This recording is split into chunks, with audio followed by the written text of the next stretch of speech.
विंता, मैंने तो सुना था कि तूने अपने पुत्र को ज्ञान ध्यान की सारी बातें बताई हैं, फिर भी इसे अगस्त्य महर्षि के बारे में नहीं पता, जिसके सामने पर्वत भी झुक जाते हैं। पर्वत भी झुक जाते हैं? तब तो ये महर्षि सचमुच अद्भुत है। इनके बारे में बताइए ना दीदी माँ। सप्त महान ऋषियों में से एक है महर्षि अगस्त्य।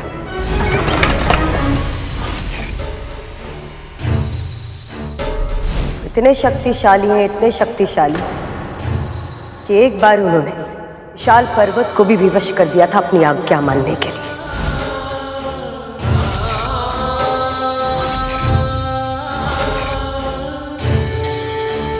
हम सब मानते हैं कि हिमालय सृष्टि का सबसे ऊंचा पर्वत है। उसका स्वभाव ही है प्रतिदिन थोड़ा थोड़ा बढ़ना। एक दिन विंध्याचल पर्वत को हिमालय से इतनी ईर्ष्या हो गई कि उसने हिमालय से भी ऊंचा होने का हठ ठान लिया और तीव्र गति से बढ़ने लगा। शीघ्र ही विंध्याचल इतना शक्तिशाली और इतना ऊंचा हो गया कि उसने संसार का भ्रमण करते ही सूर्य को रोक दिया और पृथ्वी के आधे भाग पर सदैव प्रकाश रहने लगा और शेष आधा भाग सदा सदा के लिए अंधकार में डूब गया। ऐसी स्थिति में जीवन का विनाश होने लगा। पेड़ पौधे सभी प्रकार के प्राणियों का अंत होने लगा। ऐसे में देवताओं को भीषण चिंता होने लगी और वो उपाय की खोज में ब्रह्मदेव के पास जा पहुंचे।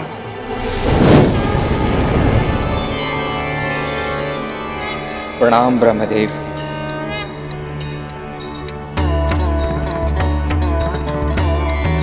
मैं तो केवल सृष्टि का सृजन करता हूं।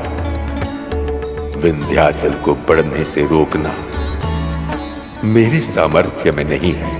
ब्रह्मदेव से इच्छा पूरी नहीं हुई तो सभी देवगण विष्णु के पास जा पहुंचे। प्रणाम विष्णु जी। सृष्टि में जो होता किसी न किसी कारण से ही होता और इसीलिए आपकी समस्या का समाधान करना मेरे लिए संभव नहीं। विंध्याचल के विकास को रोकने का उपाय महादेव शिव शंकर ही कर सकते हैं। संपूर्ण ब्रह्मांड में केवल एक ही महात्मा है जो पृथ्वी पर छाए इस संकट का समाधान कर सकते हैं और वो है महर्षि अगस्त्य। आप सब उनके पास जाइए, समाधान अवश्य मिलेगा।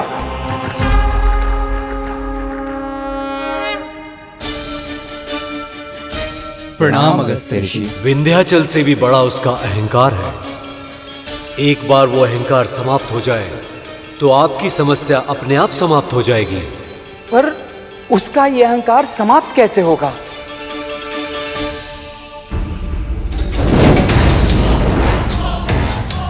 कितने छोटे हैं ये सब मेरे सामने, कितने तुच्छ। ओम नमः शिवाय, ओम नमः शिवाय, ओम नमः शिवाय, ओम नमः शिवाय, ओम नमः शिवाय, ओम नमः शिवाय। मैं इतना विशाल हूं पर मेरी ओर आंख उठाकर भी नहीं देखा। ओम नमः शिवाय, ओम नमः शिवाय। अवश्य ही ये कोई बहुत सिद्ध महान ऋषि हैं। तभी तो शिव भक्ति में इतने लीन हैं कि आसपास की कोई भी वस्तु इन पर अपना प्रभाव नहीं डाल पा रही है। ओम नमः शिवाय। यदि इनका मुझे आशीर्वाद मिल जाए तो मेरा प्रभुत्व और भी अधिक बढ़ जाएगा। ओम नमः शिवाय। अभिवादन स्वीकार कीजिए महर्षि। ओम नमः शिवाय। अभिवादन स्वीकार कीजिए महर्षि।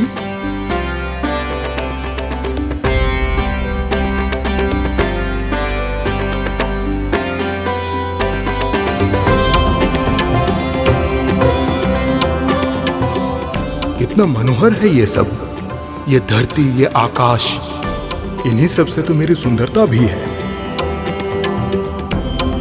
ऋषि श्रेष्ठ, मुझे दर्शन देने के लिए आपका बहुत बहुत धन्यवाद। कृपया बताएं, आपके सम्मान में मैं क्या कर सकता हूं? ऋषि अगस्त्य।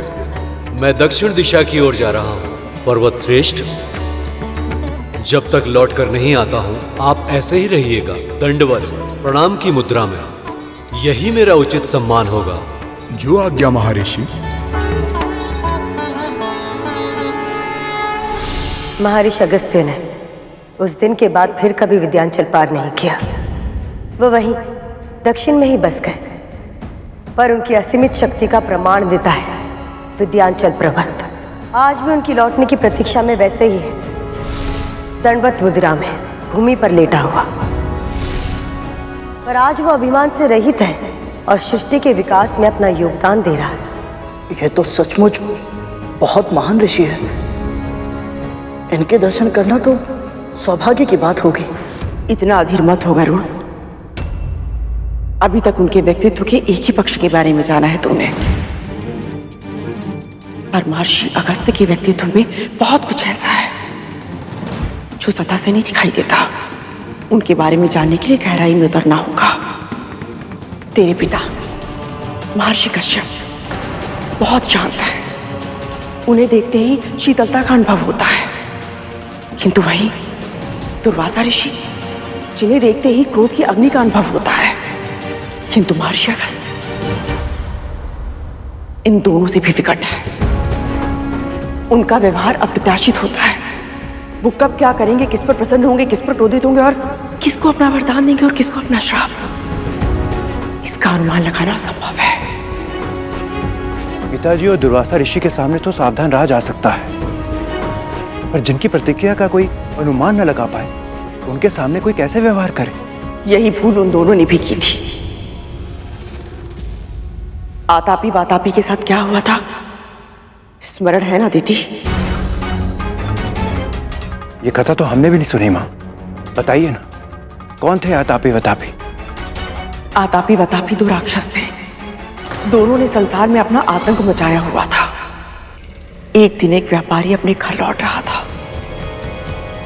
उसे देख आतापी वितापी ने अपना रूप बदला और मायावी शक्ति से उस व्यापारी के साथ छल किया।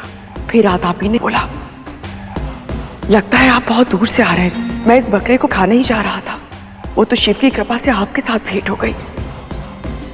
आपको खाना खाने बिना नहीं जाने दूंगा मैं यहां से। मेरी कुटिया निकट ही है, आप आइए मेरे साथ।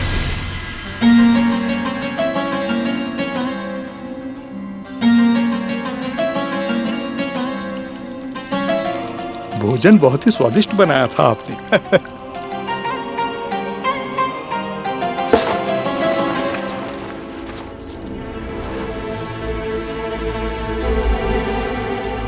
ये आपके लिए छोटी सी भेंट।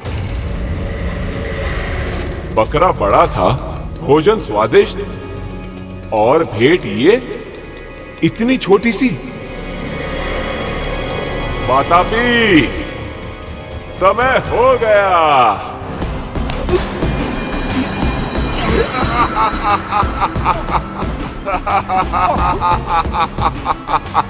वातापी,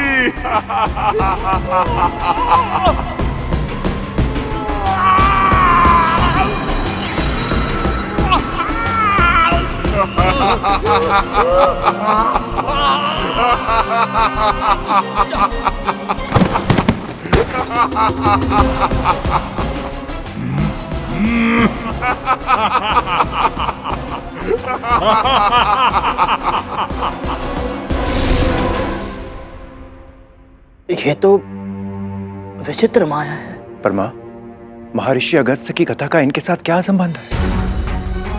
एक दिन महर्षि अगस्त्य भी उसी मार्ग से जा रहे थे। ओम नमः शिवाय, ओम नमः शिवाय। तभी आतापी वातापी की दृष्टि उन पर पड़ी। ओम नमः शिवाय, ओम नमः शिवाय। पल भर में उनके मन में लोभ और जीवा में पानी आ गया। ओम नमः शिवाय, ओम नमः शिवाय। आतापी वातापी आज महाभोज का आनंद उठाएंगे। ये ढोल सब पेट फाड़ेंगे और स्वाद से खा जाएंगे। लगता है बहुत दूर से आए हैं ऋषिवर। देखिए, बिन भोजन मैं आपको जाने नहीं दूंगा। निकट ही मेरी कुटिया है, तो आइए।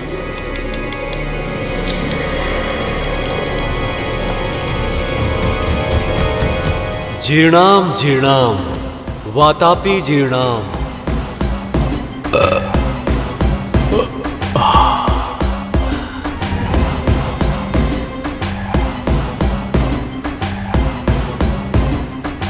वातापी, वातापी, समय हो गया।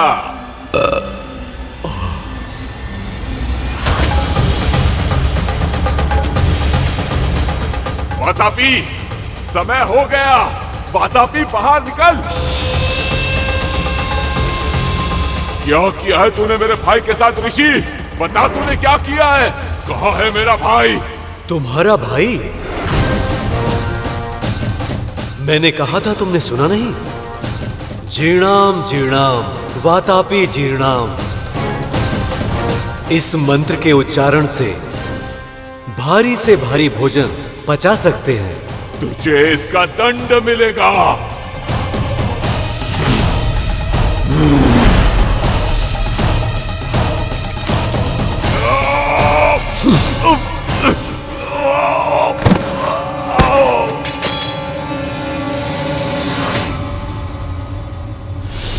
यदि अगस्त ऋषि इतने ही अप्रत्याशित हैं कि कब क्या करते हैं कहा नहीं जा सकता, तो क्या वो गरुड़ से प्रसन्न होकर इसे अपनी इच्छा से नोनी का साग देंगे?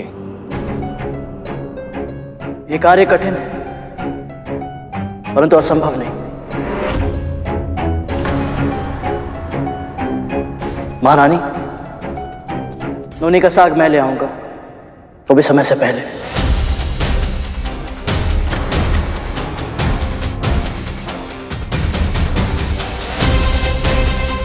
तुझे लाना ही होगा गरुड़।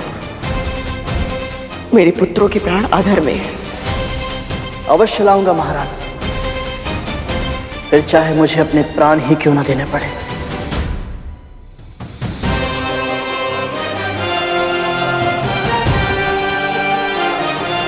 आज्ञा दीजिए।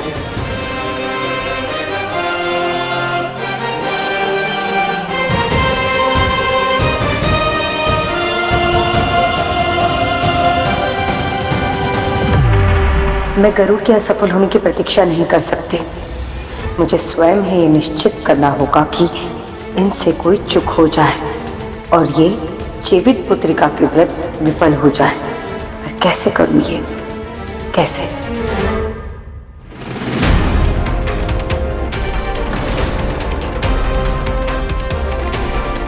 सूर्यदेव अस्त होने ही वाले हैं। मुझे शीघ्रता करनी होगी।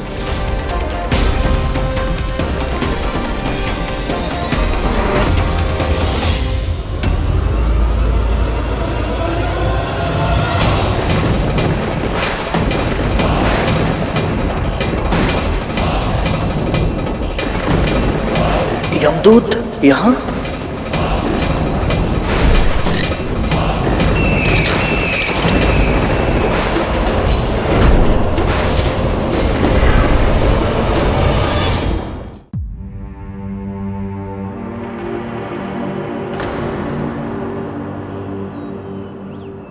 क्या देख रहा है गरुड़?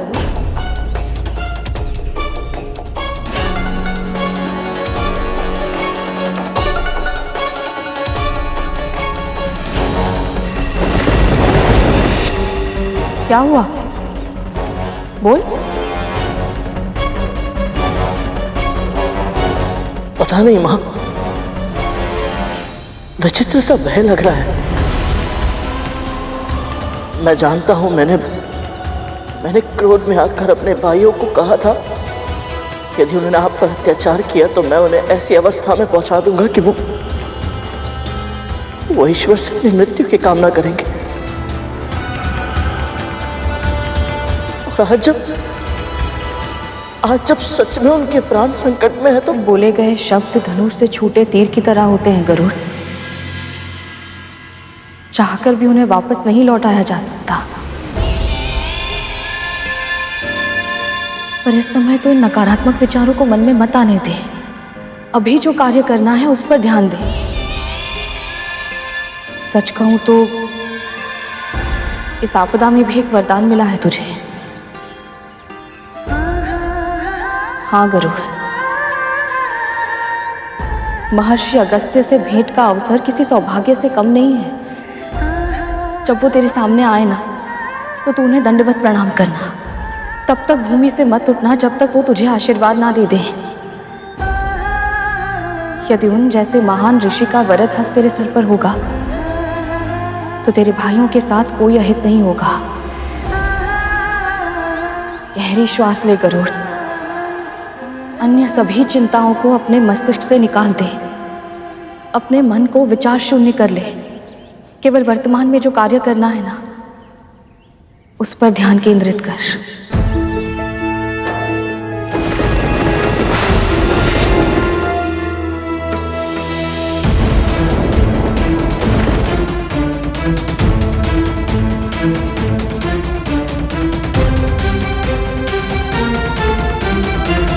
आज्ञा दीजिए मां।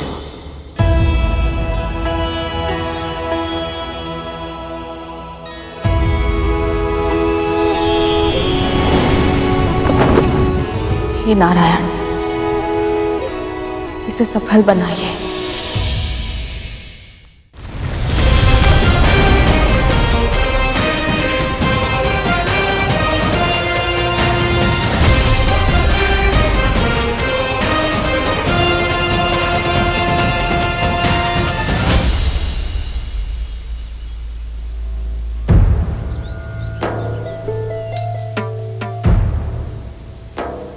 मेरी समझ के अनुसार आश्रम होना तो यही चाहिए, पर यहाँ तो कुछ भी नहीं है। ना आश्रम दिख रहा है और ना ही महर्षि और उनके शिष्य।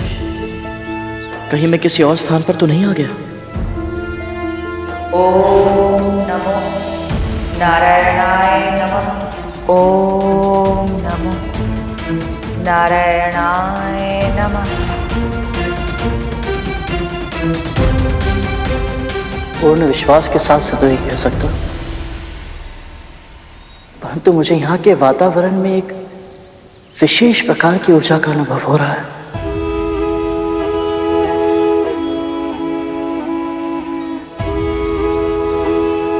यदि आप सब महर्षि अगस्त्य की साधना शक्ति के साक्षी रहे हैं, तो कृपया मुझे भी उनकी आभा का दर्शन करवाइए। कोई संकेत दीजिए मुझे।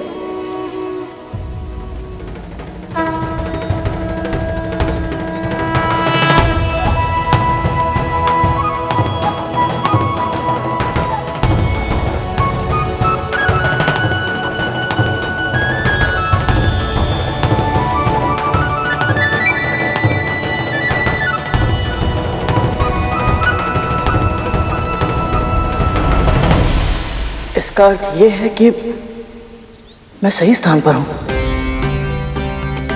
अब बस महर्षि के दर्शन प्राप्त हो जाए।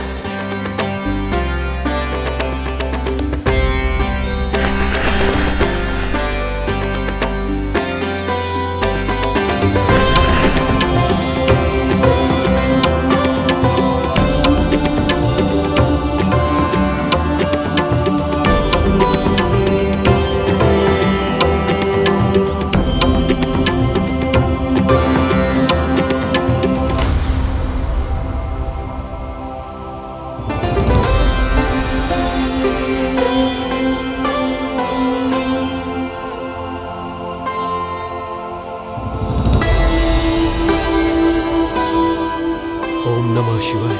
ओम नमः शिवाय। ओम नमः शिवाय। ओम नमः शिवाय। ओम नमः शिवाय। ओम नमः शिवाय। ओम नमः शिवाय। ओम नमः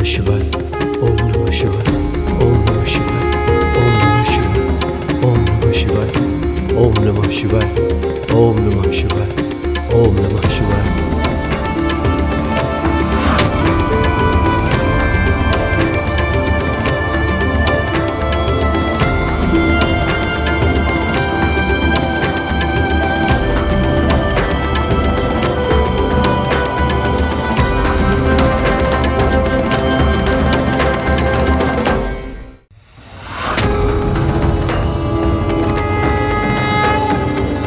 महर्षि अगस्त्य से भेंट का अवसर किसी सौभाग्य से कम नहीं है। जब वो तेरे सामने आए ना, तो तू उन्हें दंडवत प्रणाम करना।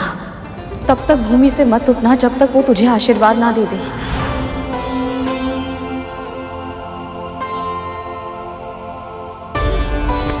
प्रणाम महर्षि। उठो बालक। क्षमा कीजिए, परंतु जब तक आप अपना हाथ मेरे शीश पर आशीर्वाद के रूप में नहीं रख देते, मैं नहीं उठूंगा।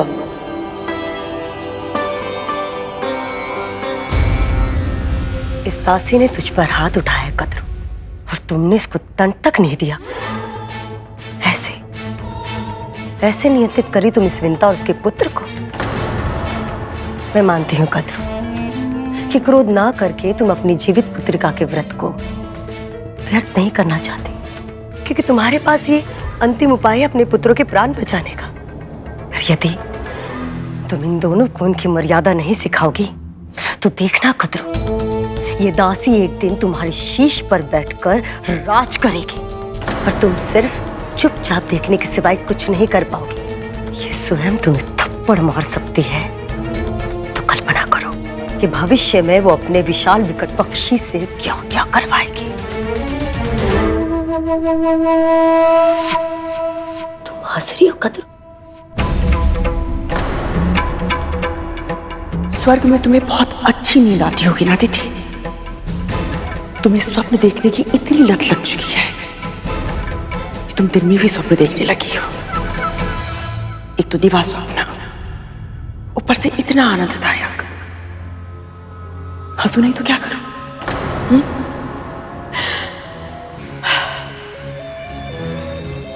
मैं तो कल्पना भी नहीं कर सकती कि ये तब्बू विंता, जिसका हर दूसरा शब्द क्षमा कर दीजिए से प्रारंभ होता है, वो कभी मेरे सामने शीश उठाकर राज भी कर पाएगी।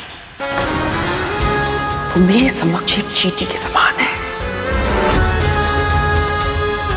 जैसे एक चींटी अपने भार से सहस्त्र गुणाधिक भार उठाकर चलती है, वैसे ये भी कभी अपराध बोध का, कभी अपने वचन का, कभी अपने अच्छाई का और कभी दया का बोझ उठाकर शीश पर लाद कर चलती है। ये मेरे सामने अपना स्वर उठाए, असंभव है। ये असंभव।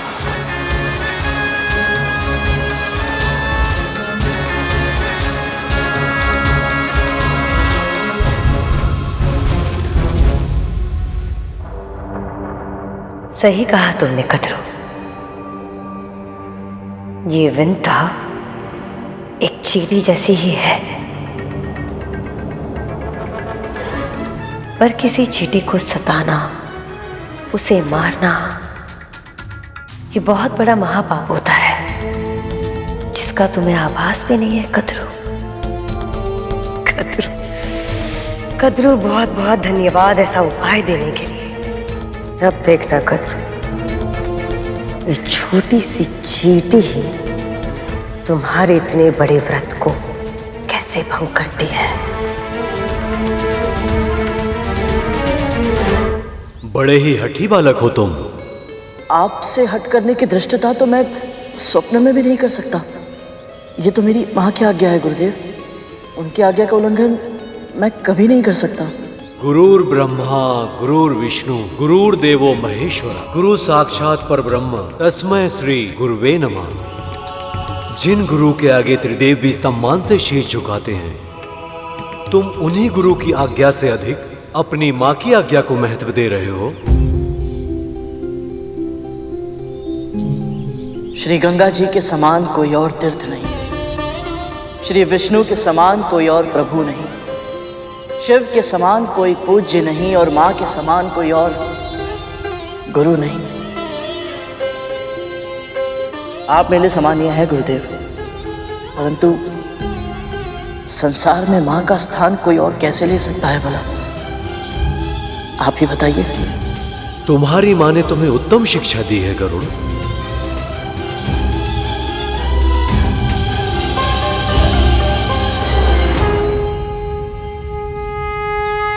कल्याण हो गरुड़।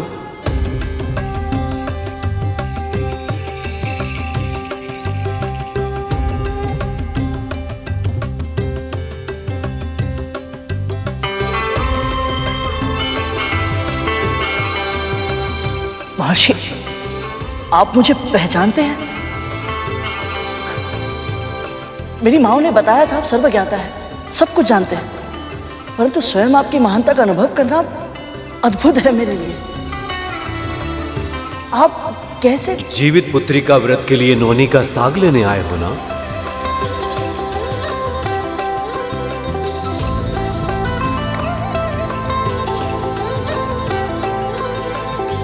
ये रहा।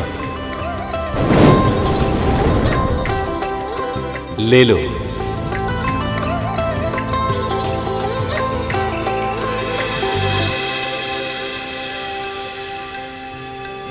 आपका बहुत बहुत धन्यवाद।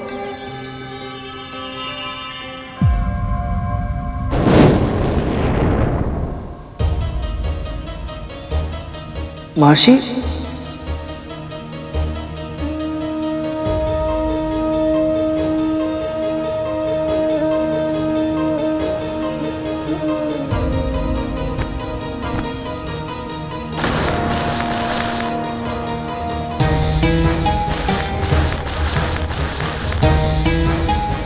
महर्षि,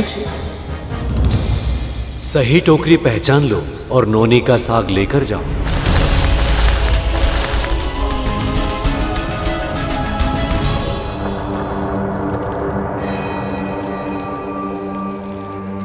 राहु, ये नाक का बिल देख रहे हो, इसमें हाथ डालो। माँ, अब मैंने क्या किया? मुझे किस दोष का दंड दे रही हैं आप? दोष, दंड? क्या कह रहे हो तुम? माँ, ये दंड ही तो है। मैं नागों के बिल में हाथ डालूंगा तो नाग डस लेंगे मुझे। नाग डसने के लिए बिल में भी तो होने चाहिए ना राहु। वो महल में है, अपने अर्धमृत्यु भाइयों की सेवा कर रहे हैं, समझे? हाँ, पर फिर ये सब क्यों? चींटियां चाहिए मुझे। हाँ, मुझे तो लगा था गोबर उठाने से अधिक विचित्र कार्य और कुछ नहीं है, पर आपने तो उससे भी अधिक विचित्र कार्य दे दिया मुझे। माँ, चींटियां क्यों चाहिए आपको? बकवास मत करो, व्यर्थ के प्रश्न पूछकर समय मत नष्ट करो। जो कह रही हूं करो, हाथ डालो। आप कह रही हैं तो, पर माँ,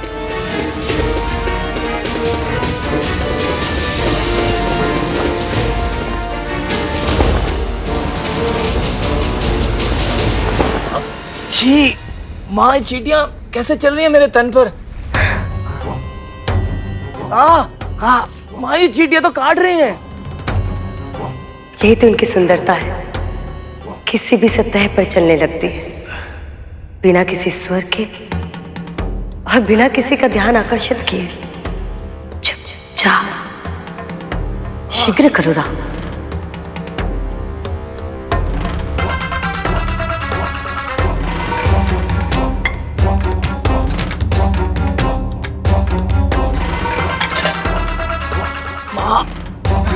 पकड़ो, अब चलो।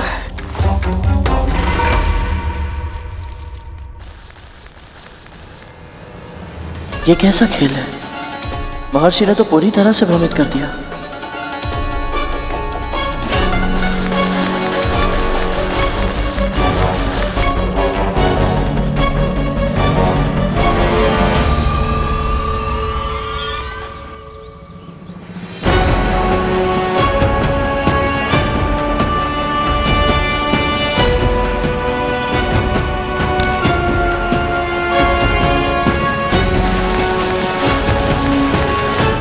ये अंतिम अवसर है गुरु।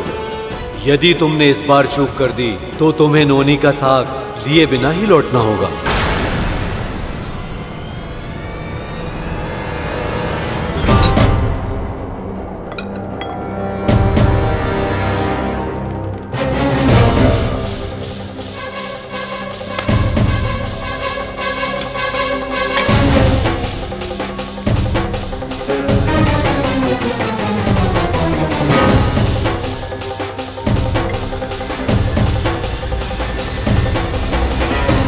माता कद्रू के कक्ष में एक गुड़ का टुकड़ा क्यों फेंका है माँ ने?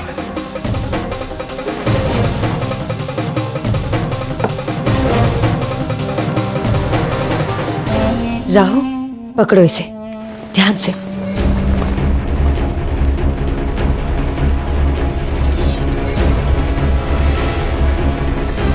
अच्छा, अब समझा।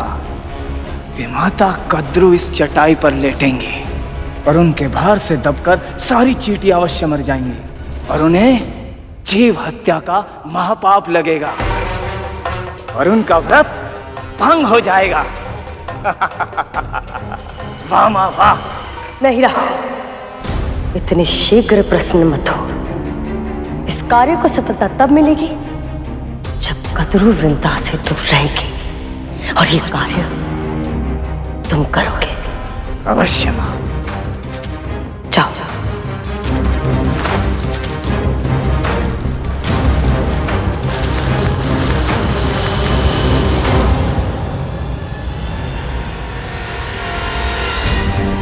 सूर्यदेव भी अब किसी भी क्षण अस्त हो जाएंगे। क्या करूं मैं? गहरी श्वास ले गरुड़। अन्य सभी चिंताओं को अपने मस्तिष्क से निकाल दे। केवल वर्तमान में जो कार्य करना है ना, उस पर ध्यान केंद्रित कर।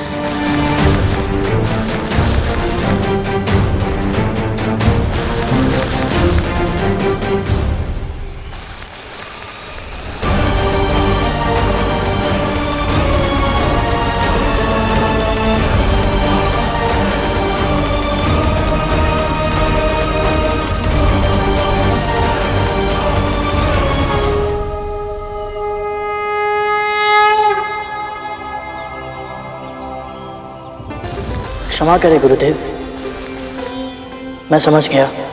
जब तक आप मुझे सिखाएंगे नहीं, मैं सही टोकरी चुनने में असमर्थ हूं। अच्छा शिष्य बनने के लिए उस व्यक्ति को सबसे पहले ये स्वीकार करना चाहिए कि उसे इस विषय का ज्ञान नहीं है और उसे सीखने की आवश्यकता है। व्यक्ति में विनय का गुण हो तभी वो ज्ञान प्राप्त कर सकता है। अब तुमने अपनी अज्ञानता को स्वीकार कर लिया है, तो मैं तुम्हें वो सभी विद्याएं जिनका ज्ञान मुझे है, वो सब अवश्य तुम्हें सिखाऊंगा। किंतु अभी ये लो, ये नौनी का साग अपनी मां के लिए ले जाओ।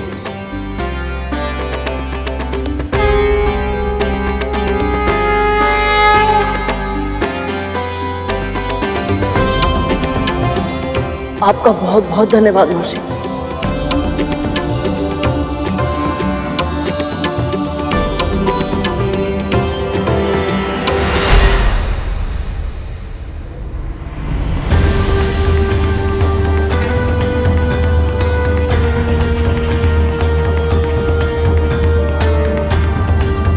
तुम गुरु से तब तक कुछ प्राप्त नहीं कर सकते जब तक कि तुम गुरु दक्षिणा न चुका दो।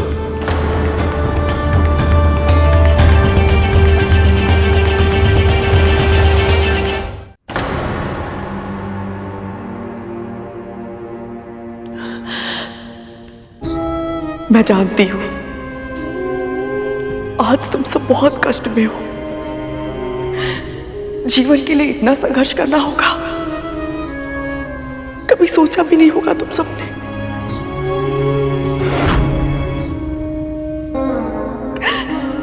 और इस संघर्ष में इतनी आसानी है पीड़ा, इसकी तो कल्पना भी नहीं की होगी।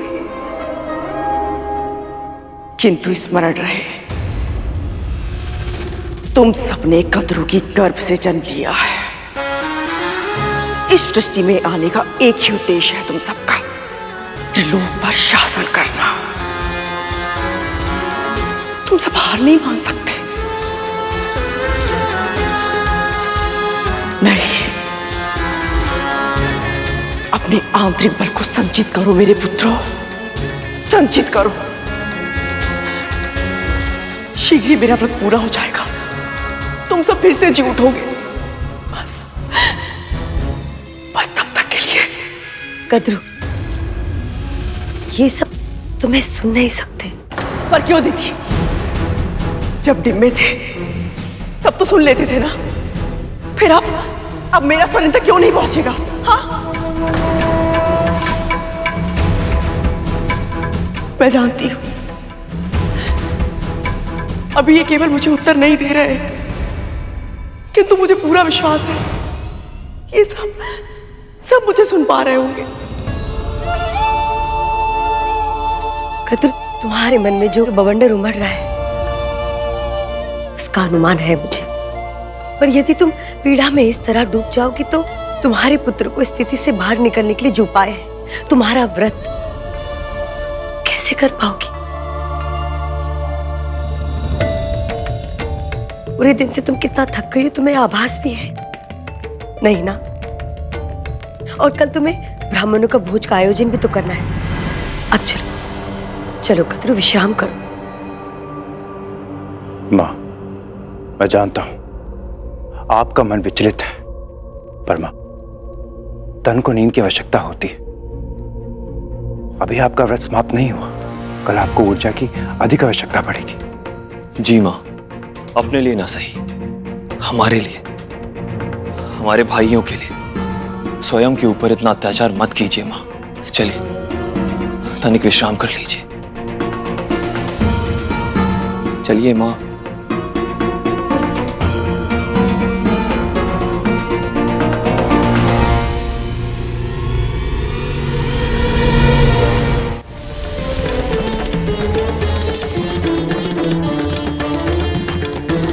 आप जैसे महान सर्वज्ञाता महर्षि को भला मैं क्या दे सकता हूं?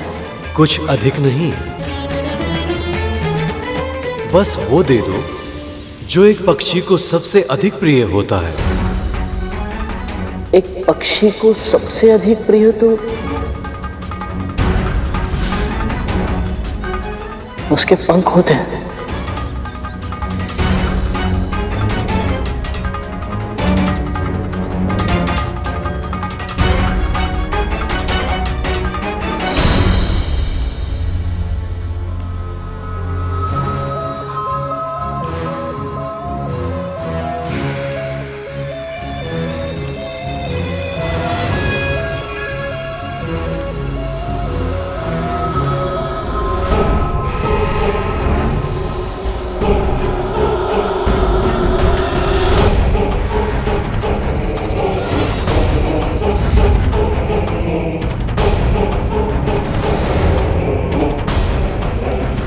जैसे ही कद्रू इस आसन पर विश्राम करेगी, उसके भार से अनेक चींटियां मर जाएंगी और जीवित हत्या के दोष में उसके जीवित पुत्रिका का व्रत टूट जाएगा।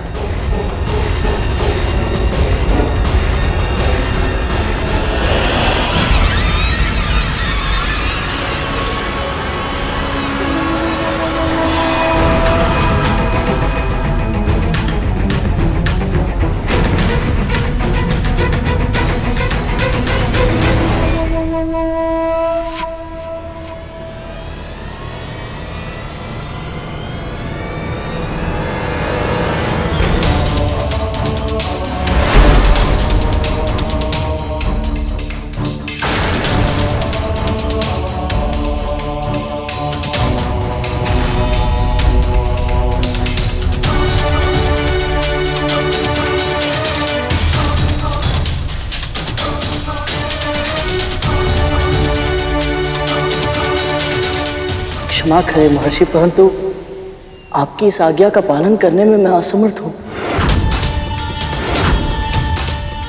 मुझे लगा था तुम में इतने संस्कार तो अवश्य होंगे कि तुम अपने गुरु का सम्मान करोगे, अपने कर्तव्यों का पालन करोगे और अपने वचन को पूरा करोगे, पर तुमने मुझे निराश किया है गरुड़। नहीं नहीं गुरुदेव, मुझे क्षमा कीजिए। मेरे कहने का ये अर्थ नहीं था कि मैं आपको गुरु दक्षिणा नहीं देना चाहता। मेरा तात्पर्य तो बस ये है कि मैं चाहकर भी आपको दक्षिणा नहीं दे पाऊंगा। मेरे ये पंख बहुत शक्तिशाली है गुरुदेव। कोई भी साधारण तलवार इन्हें काट नहीं सकती। ये कोई साधारण तलवार नहीं है गरुड़। जहां इच्छा होती है वहां साधन अपने आप उत्पन्न हो जाते हैं गरुड़। इस संसार में ऐसी कोई वस्तु नहीं जिसके सामने इस तलवार की धार हार जाए।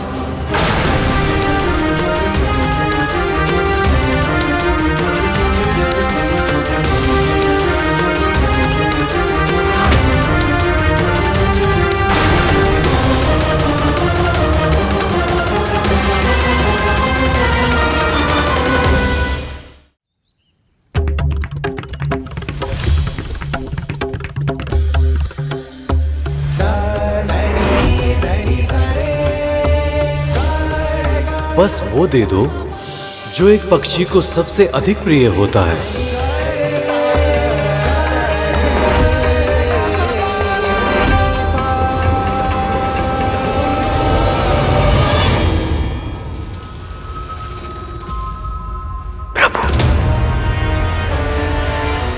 आपसे कुछ नहीं छुपा है।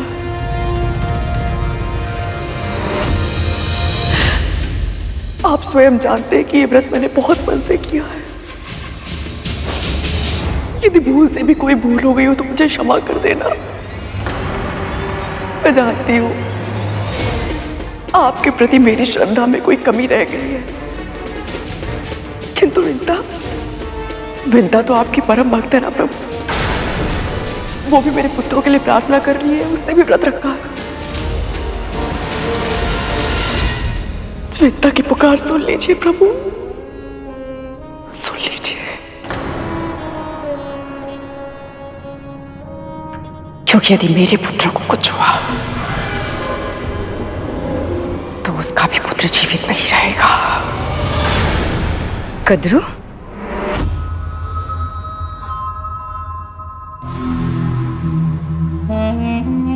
कद्रू, मैंने तुम्हें विश्राम करने के लिए कहा था ना? अवश्य करूंगी, किंतु जाप करने के बाद।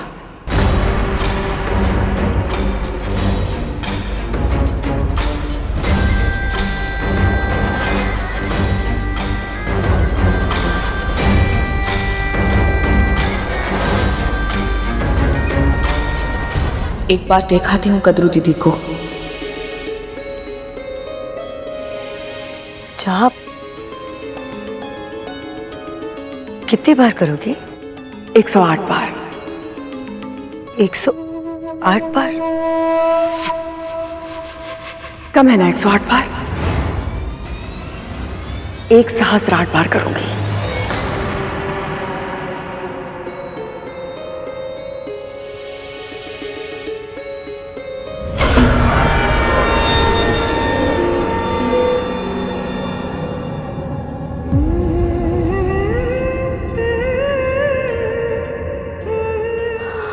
बहुत बहुत धन्यवाद प्रभु, आपने मुझे जीव हत्या का महापाप करने से रोक लिया।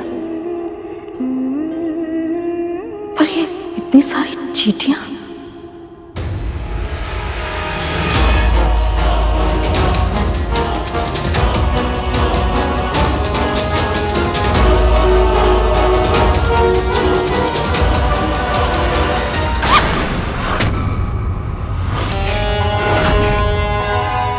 कुछ खाने को मिलेगा वे माता? हाँ,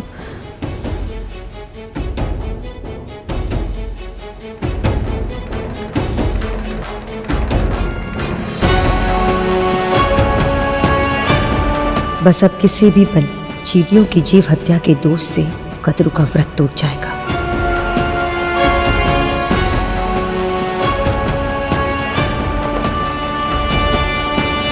ये तो चटाई के कोने पर जाप करने बैठ गए, जहाँ चींटियां है ही नहीं। यदि इसका व्रत पूरा हो गया तो मेरी सारी योजना व्यर्थ हो जाएगी।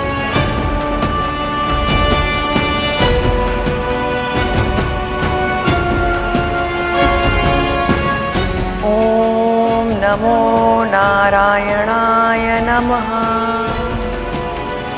ओम नमो नारायणाय नमः।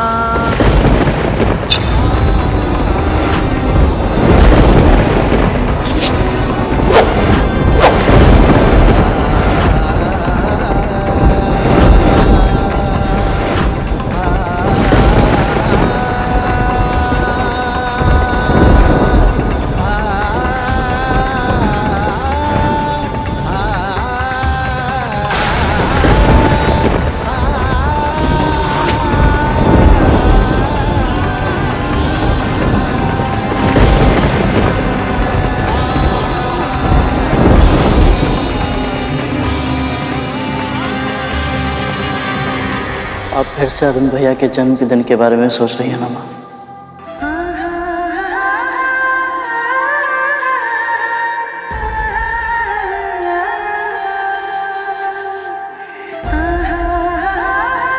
कभी कभी जब मैं अरुण को देखती हूँ, मुझ में जो कुछ भी बुरा है वो सब जैसे बांध तोड़कर बाहर आ जाता है। उसे जब देखती हूँ तो मेरे सारे दोष मेरे सामने आकर मुझे सत्य का दर्पण दिखाते हैं। कहते हैं, देख विंता, तेरे कारण तेरे पुत्र को अर्धविकसित अवस्था में जन्म लेने पर विवश होना पड़ा। पर फिर जब पलटकर तुझे देखती हूँ तो लगता है कि इस जीवन में कुछ पुण्य तो अवश्य किए होंगे मैंने, जो तेरे जैसे संपूर्ण, संस्कारी, बुद्धिशाली और बुद्धिमान पुत्र की माँ कहलाने का सौभाग्य प्राप्त हुआ है मुझे। जब तुझे देखती हूँ ना गरुड़, तो ये जीवन मुझे एक उत्सव लगता है। जब तू अपने ये पंख फैलाकर आकाश में उड़ान भरता है ना, तो मेरी आत्मा विस्तार पा जाती है। ऐसा लगता है मुझे कि स्वयं प्रभु विष्णु के चरण छू रही हूँ मैं।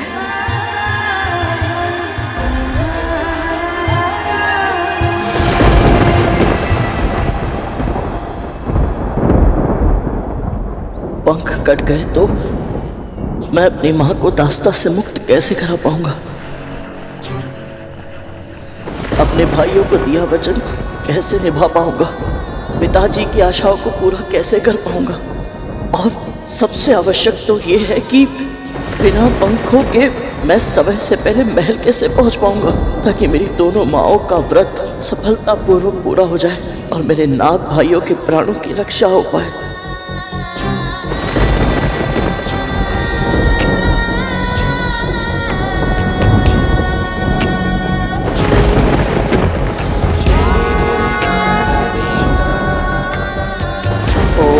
श्री मात्रे नमः।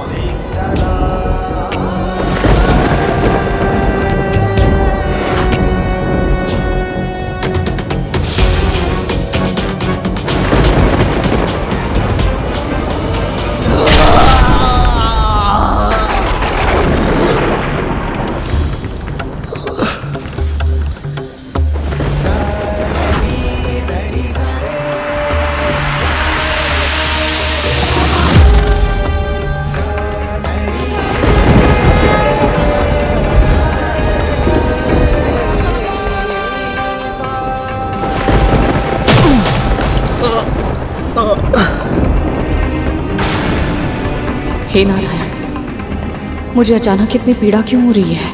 कहीं मेरा पुत्र किसी संकट में तो नहीं?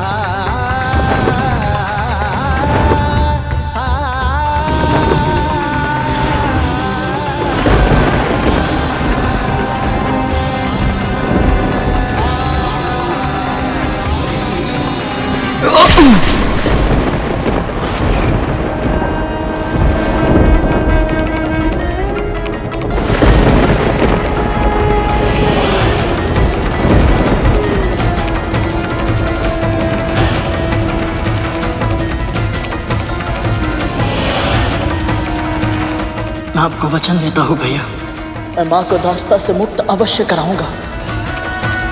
वचन देता हूँ मैं।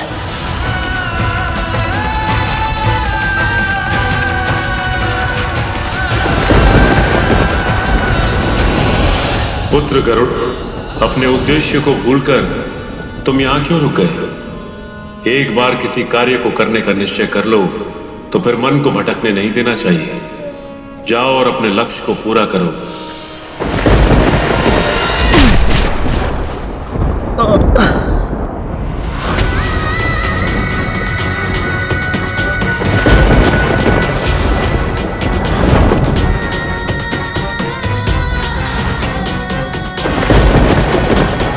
महारानी, मैं नोनी का साग समय से पहले ले आऊंगा, फिर चाहे मुझे अपने प्राण ही क्यों ना देने पड़े।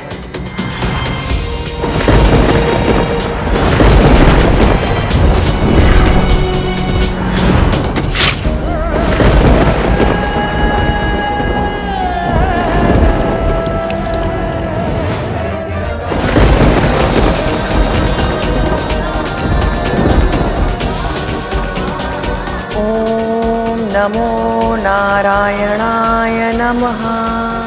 कैसे कर पाऊंगा मैं ये सब? कैसे? परंतु गुरु दक्षिणा तो देनी ही होगी। गुरु का ऋण ना चुकाने का महापाप नहीं करूंगा मैं। अपने भाइयों के प्राणों की रक्षा और शिष्य धर्म का पालन करने के लिए तुम अपने पंखों का त्याग कर रहे हो। इतना बड़ा बलिदान, धन्य हो तुम गरुड़।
ये कैसा न्याय है स्वामी?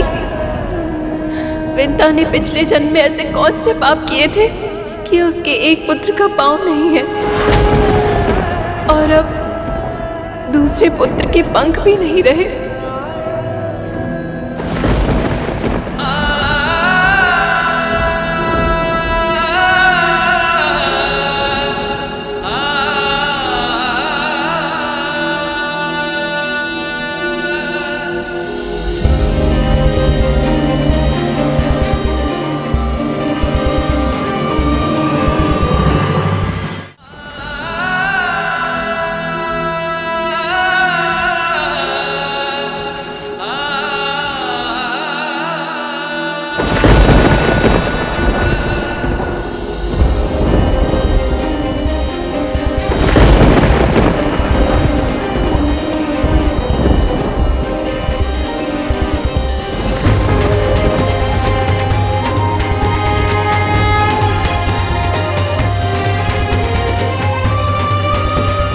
तूने क्या किया भाई?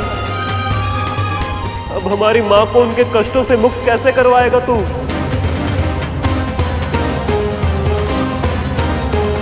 तुमने अपना वचन निभाकर अपने हाथों से ये पंख काटकर मुझे प्रसन्न किया है गरुड़। मैं तुम्हारी गुरु दक्षिणा स्वीकार करता हूं।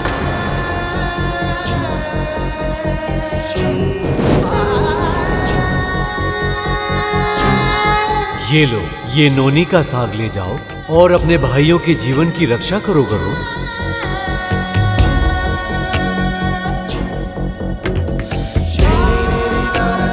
मैं तो बस कुछ ही क्षणों के लिए गरुड़ से मिली थी स्वामी। केवल कुछ समय के लिए भाभी माँ सुना था मैंने। इसकी भाभी माँ होने का अनुभव किया था। और फिर भी इसे इस दशा में देखकर मेरा हृदय फटा जा रहा है। तो इसकी माँ जब इसे ऐसे बिना पंखों के रक्त से सना हुआ देखेगी तो उनकी क्या दशा होगी स्वामी?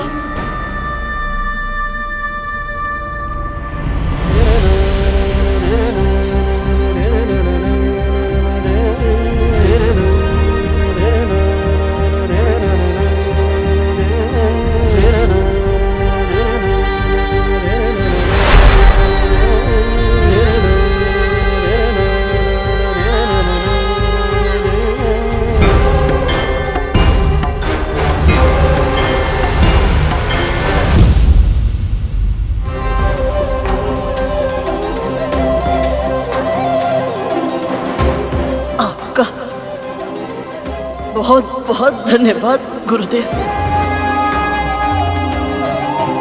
आज्ञा दीजिए।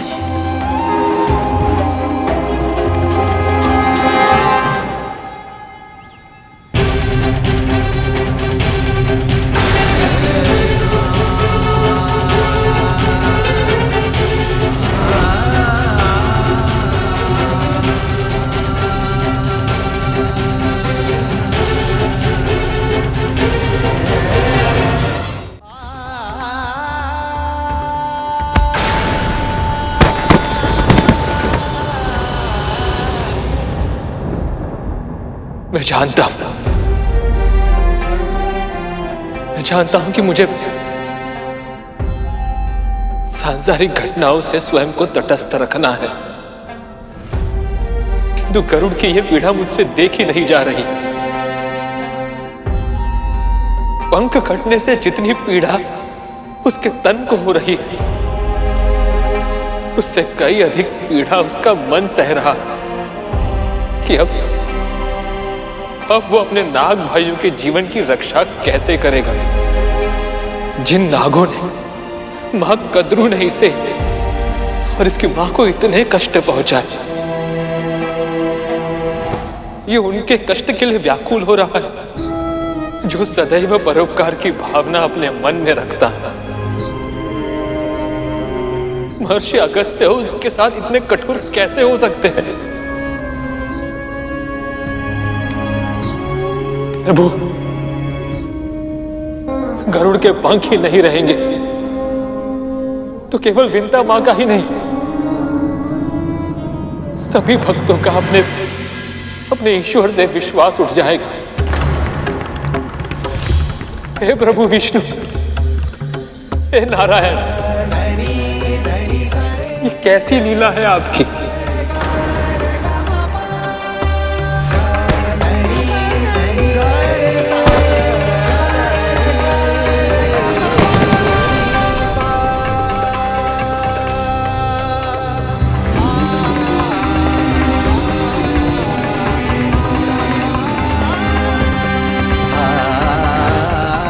तो क्या बिना पंखों के मेरे तन में तनिक भी शक्ति नहीं है?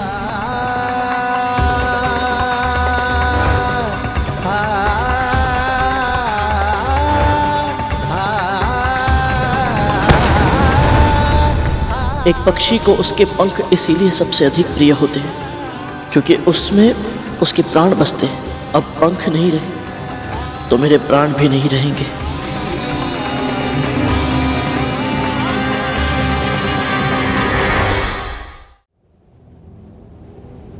क्षमा कीजिएगा मां, आपका गरुड़ आपको दिया वचन पूरा नहीं कर पा।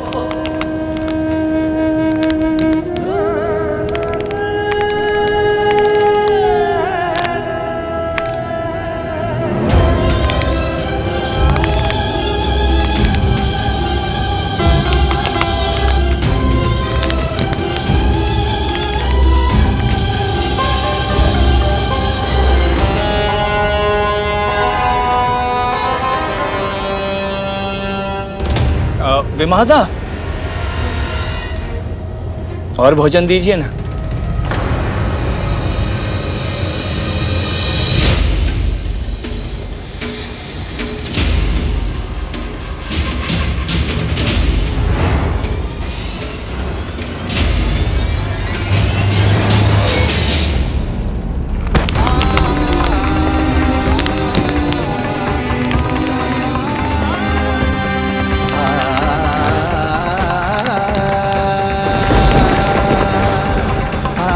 ये कैसी लीला है आपकी। इतनी अच्छी मंशा से कर्म करने के बाद भी इस निर्दोष बालक के साथ इतना बड़ा अत्याचार क्यों?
जिसे मात्र पितृ भक्ति का उदाहरण बनना हो, प्रभु विष्णु का परम भक्त कहलाना हो, जिसकी नियति में आकाश का इंद्र बनना हो, भला मैं उसके पंख कैसे छीन सकता हूं? समय आने पर मैं तुम्हें प्रशिक्षित अवश्य करूंगा पक्षीराज, ताकि तुम्हारी कुंडलिनी जागृत हो और तुम अपने जन्म लेने का उद्देश्य पूरा कर सको। शीघ्र ही तुमसे भेंट होगी। अब जाओ, तुम्हारा कल्याण हो पुत्र।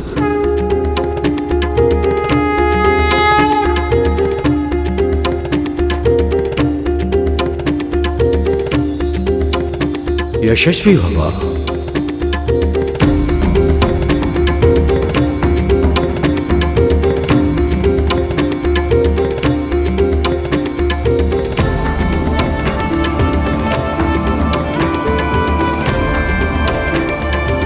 अब मैं जाकर ये नोनी का साथ माताओं को दूंगा, ताकि वे अपना व्रत पूर्ण कर पाए और मेरे नाथ भाई शीघ्र ही स्वस्थ हो जाए।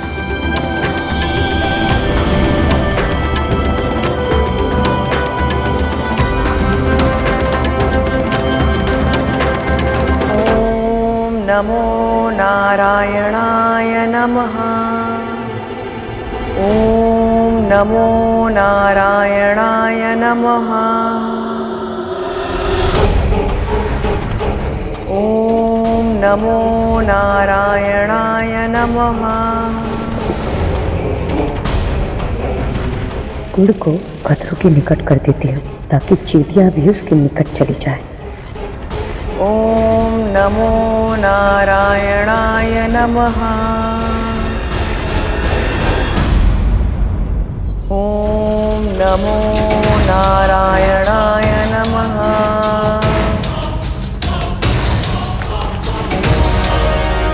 ओम नमो नारायणाय नमः।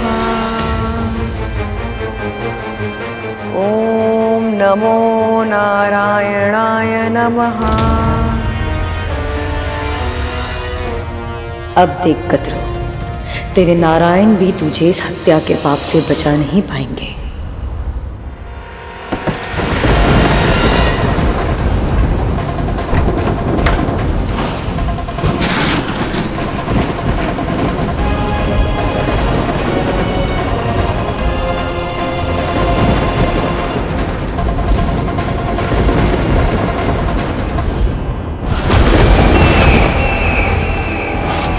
ये तो यमदूत है। तो क्या ये मेरे भाइयों के प्राण हरने आए हैं?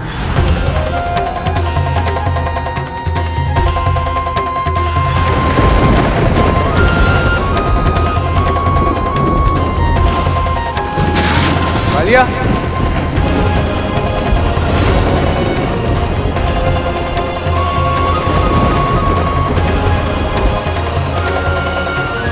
क्या हुआ तुझे? तू अकेला क्यों खड़ा है? ये तेरी आंखों में आंसू। भैया मुझे लगता है हमारे भाई नहीं रहे। क्या बोल रहा है तू? भैया मुझे आभास हो रहा है कि हमारे भाई नहीं रहे। माँ जितने भी जब तब व्रत रख ले, अब बहुत देर हो चुकी है भैया। और पता है भैया, अभी मैंने उसे भी देखा। किसे देखा? उसे।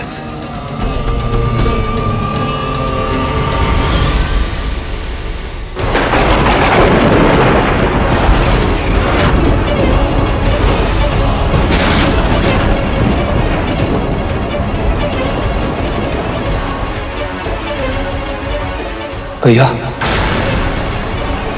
रक्षक भैया,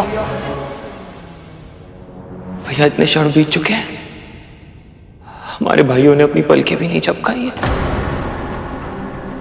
कहीं ऐसा तो नहीं हमारे भाई? नहीं कालिया, कुछ नहीं हुआ है कालिया।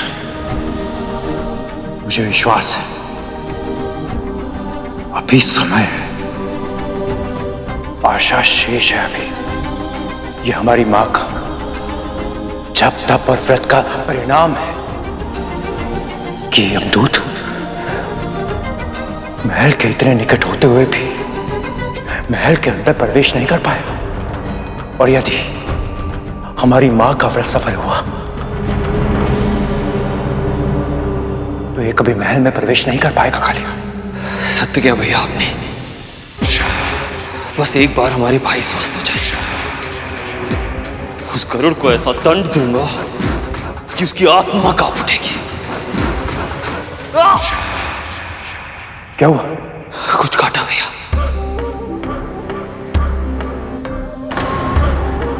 लगता है किसी चींटी ने काटा है।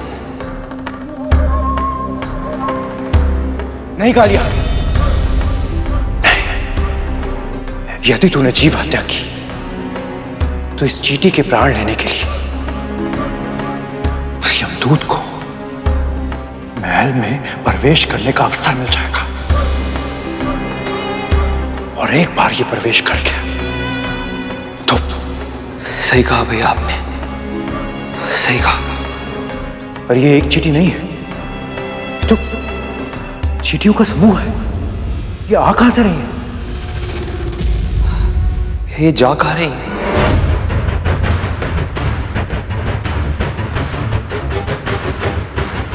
ओम नमो नारायणाय नमः। ओम नमो नारायणाय नमः। ओम नमो नारायणाय नमः। कद्रू दीदी का जाप समाप्त होने वाला होगा, मैं देख कर आती हूँ। माता कहाँ जा रहे हैं? और भोजन दीजिए ना।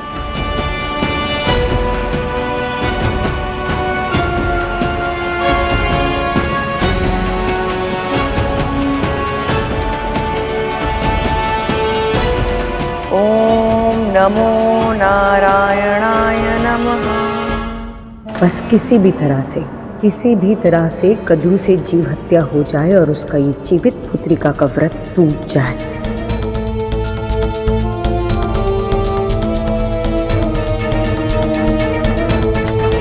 अब तुम विश्राम करो। लाओ माला मुझे दे दो।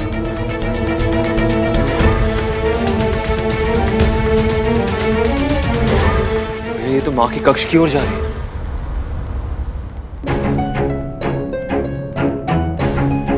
ये दोनों इतनी शीघ्रता में कहाँ जा रहे हैं? सब ठीक तो है?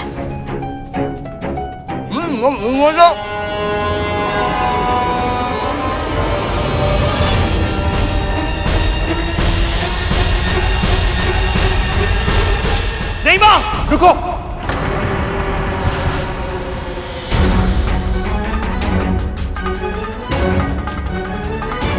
आपके कक्ष में चींटियां हैं।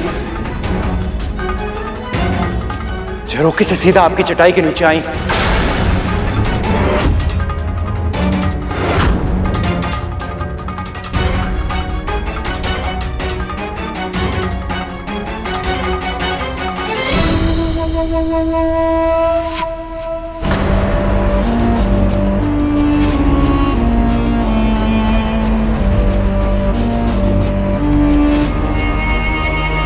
मेरी योजना सफल होने ही वाली थी कि इन दोनों ने आकर अंतिम समय में मेरा सारा खेल बिगाड़ दिया।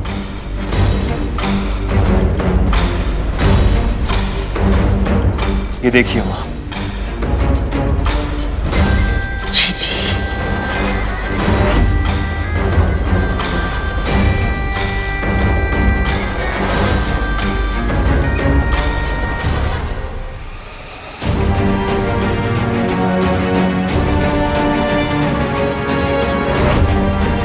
मेरे पुत्रों को चींटियां इतनी दूर से दिखाई दे गई, किंतु तुम्हें यहां होते हुए भी नहीं दिखाई थी।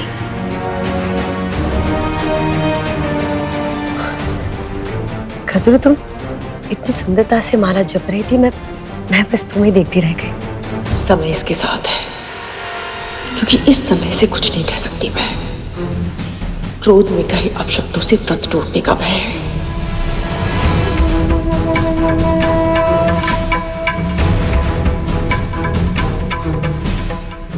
विंता, चींटियों को संभालते हुए इस कक्ष को स्वच्छ कर दो। समय अपने विरुद्ध हो तो हमें अपनी भावनाएं, मन की इच्छाएं मन में ही मारनी पड़ती है।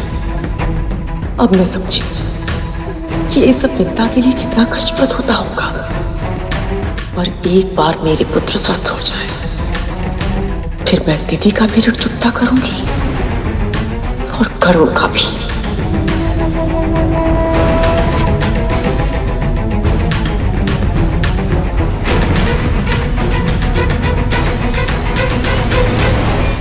बस अब गरुड़ शीघ्र ही नोनी का साग ले आए ताकि आगे के अनुष्ठान की तैयारी हो सके। महारानी, ये लीजिए नोनी का साग।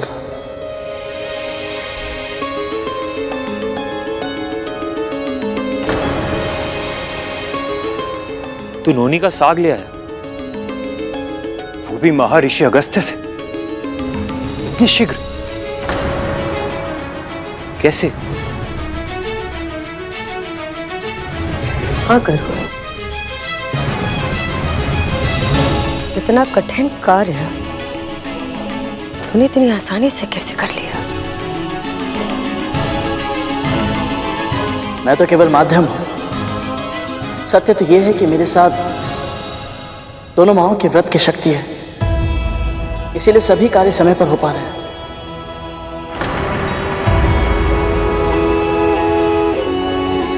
अब सभी बाधाएं दूर हो गई हैं मां। अब तो व्रत का भोग बन पाएगा ना मां? अब आप मुझे ये बताइए कि मुझे अब क्या करना है? तू कुछ नहीं करेगा। जो करना है मैं करूंगी। कुछ ही क्षण में सूर्योदय होने को है। विंता और कद्रू को सूर्य को अर्घ देकर ब्राह्मणों को भोजन कराना होगा, तब जाकर उनका व्रत पूर्ण होगा। और ब्राह्मणों को निमंत्रण देने मैं जाऊंगी ताकि वो यहाँ आकर भोजन कर सके। नहीं दीदी मां, मेरे होते हुए भला आप क्यों कष्ट करेंगे? निमंत्रण मैं दे आता हूं। अभी नोनी का साग लाते समय निकट ही नदी के किनारे मैंने बहुत बड़े ऋषि और उनके शिष्यों को देखा था। बस बस बस, तू कहीं नहीं जाएगा। मैं जाऊंगी ब्राह्मणों को निमंत्रण देने।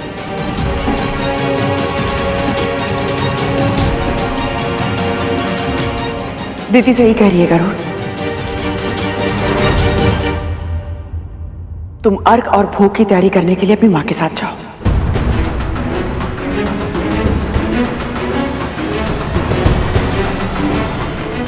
चल गरुड़।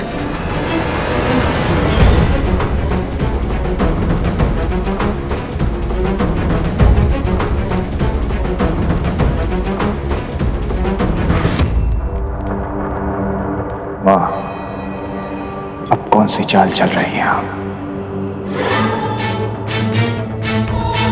ये सब सूर्य उदय होने की प्रतीक्षा कर रहे हैं, पर ये मूर्ख जानते नहीं कि स्वर्ग के सिंहासन पर मेरा पुत्र बलि बैठा है। चांद सूरज तो क्या, हर देवता, प्रकृति का हर तत्व मेरे पुत्र के नियंत्रण में है। बलि, मेरे पुत्र, मैं तो बस इतना चाहती हूँ कि सूर्य शीघ्र उठ जाए, ताकि विंता और कद्रू को अपनी व्रत की तैयारी करने का समय ना मिले। और अगर सही समय पर उसने सूर्य को आग्रह नहीं दिया तो उसका व्रत टूट जाएगा और सारा का सारा दोष आएगा उस गरुड़ पर। हमारे दो बड़े शत्रुओं में से एक शत्रु का अंत हो जाएगा और दूसरा शक्तिहीन। सोचो बलि, सोचो, असुरों का एक रक्त बूंद भी नहीं बहेगा। बलि, ये बहुत ही उत्तम अवसर है, हमें इसे चुन लेना चाहिए। क्योंकि मुझ में सामर्थ्य है, इसलिए सूर्य को विवश कर दूं। आप तो जानते हैं माँ, समय और सूर्य एक दूसरे के साथ जुड़े हुए हैं। दोनों की कार्य प्रणाली में तनिक सा हेर फेर भी समय और स्थान का संतुलन नष्ट कर देगा। यदि ऐसा हुआ माँ, तो वर्तमान समस्याओं से कई गुना अधिक जटिल समस्याएं हमारे समक्ष उत्पन्न हो सकती हैं।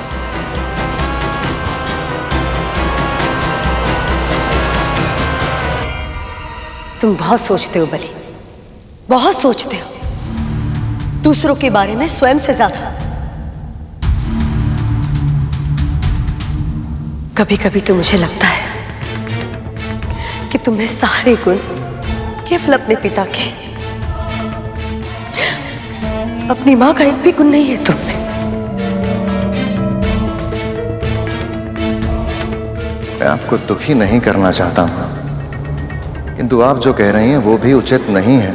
समय के चक्र में विघ्न डालने का प्रभाव न केवल विमाता विनेता और कद्रू के व्रत पर पड़ेगा, बल्कि न जाने कितने महान ऋषियों की तपस्या पर भी इसका दुष्प्रभाव पड़ जाएगा। और माँ, इस समय स्वयं महर्षि दुर्वासा अपने शिष्यों के साथ उसी स्थान में है। यदि सूर्योदय होने के समय में हुए इस फेरबदल से उन्हें क्रोध आ गया तो जो होगा देखा जाएगा बलि। पर यदि तुम इस यदि वो के हेर फेर में पड़ के रह गए ना, तो कभी भी किसी भी अवसर का सदुपयोग नहीं कर पाओगे। सत्य तो यह है बलि कि जब से तुम इस सिंहासन पर बैठे हो, तुमने ऐसा कोई भी कार्य नहीं किया जिससे समस्त संसार को यह पता चले कि स्वर्ग में अब देवताओं का नहीं, असुरों का राज है। बलि, यह अवसर हमारे सामने वरदान बनकर है और संसार को बता दो कि बलि कितना शक्तिशाली है।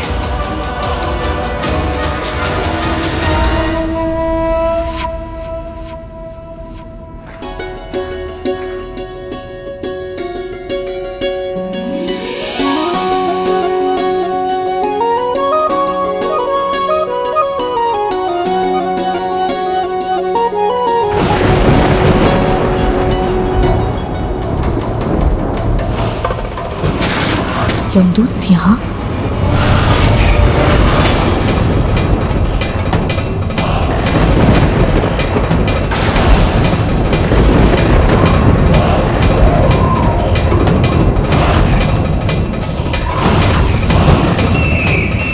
ये कहीं कोई अनहोनी का संकेत तो नहीं है?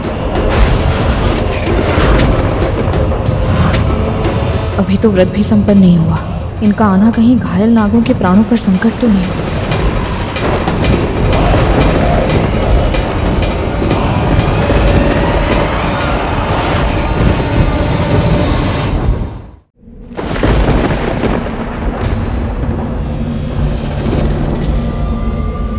महारानी, आप? व्रत तभी पूरा होता है जब व्रत करने वाला भोग की सामग्री अपने हाथों से बनाए। और वैसे भी भोजन बनाने का अनुभव मुझे तुझसे अधिक है।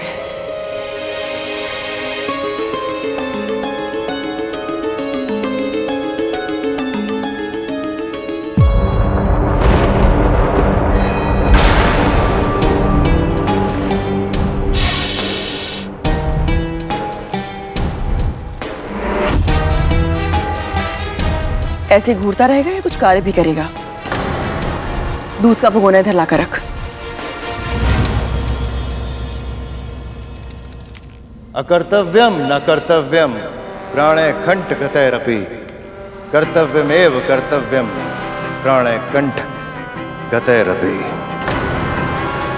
जो धर्म, नियम और मर्यादा के विरुद्ध हो वो कार्य कभी नहीं करना चाहिए, भले ही मृत्यु सामने क्यों ना खड़ी हो। और जो कर्तव्य हो उसका पालन अवश्य करना चाहिए, भले ही मृत्यु सामने क्यों ना खड़ी हो। भली मेरे पुत्र, मैं तो केवल क्षमा कीजिए मां। धर्म अनुसार प्रकृति के नियमों की रक्षा करना मेरा कर्तव्य है। अपने स्वार्थ के लिए उनमें कोई हेरफेर नहीं करूंगा मैं।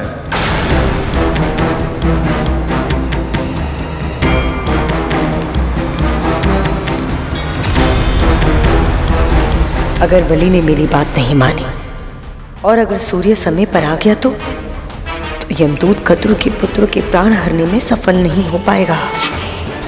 मुझे कुछ भी करके सूर्य से बात करनी होगी और ये व्रत तुड़वाना पड़ेगा।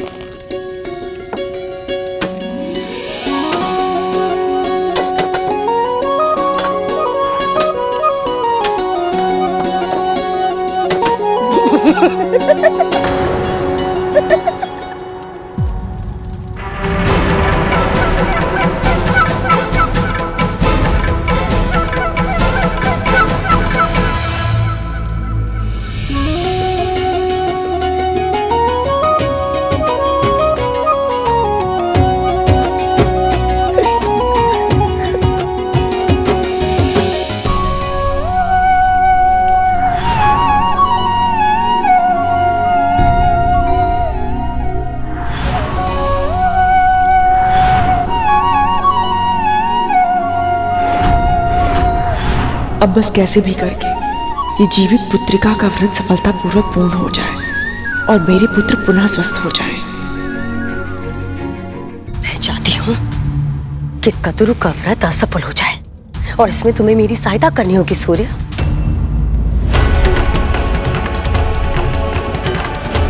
आपने पहले भी एक मां का तब व्रत तोड़ने का प्रयास किया था, तब गरुड़ के हाथों अपने अनेकों पुत्रों को खो दिया था। आप फिर से वही पाप क्यों दोहराना चाहती हैं दिति मां? यदि गरुड़ के नाग भाइयों को कुछ हो गया तो उसके क्रोध और प्रतिशोध की भावना सारी सीमाएं तोड़ देगी। सूर्य, तुम मुझे भयभीत कर रहे हो? नहीं मां, मैं तो सत्य का वर्णन कर रहा हूं। तो प्रकृति के नियमों से बंधा है, इसलिए अपनी लोक में रहने की सुविधा का लाभ उठा पा रहा है। पर मत भूल कि तुम्हारे बाकी देव भाई किस दशा में है। हम असुरों से हारने के बाद तुम्हारे देवेंद्र के साथ वन वन भटक रहे। स्मरण रख सूर्य, यदि मैं चाहूं ना तो इसी क्षण तुझे वहां भिजवा सकती हूँ। मेरा पुत्र बलि इतना शक्तिशाली है कि तुम्हारी उपस्थिति के बिना भी वो तुम्हारे सारा कार्य कर सकता है। इतना तो तुम्हें पता ही होगा। एक बार वो मुझे मना करके मेरा हृदय दुखा चुका है। दूसरी बार अगर मैंने इसे आदेश दिया तो वो मुझे मना नहीं कर पाएगा। सत्य कह रही हैं, बलि बहुत शक्तिशाली है। वो चाहे तो मुझे मेरे लोक से बाहर निकाल सकता है। दिति मां, मेरा विश्वास कीजिए, मैं आपकी अवज्ञा नहीं करना चाहता, पर समय के चक्र में व्यवधान उत्पन्न कर पाने में मैं असमर्थ हूं। मेरे लिए कोई और आज्ञा तो आप आदेश दीजिए, मैं सहर्ष स्वीकार कर लूंगा। अपने कंगन दो मुझे।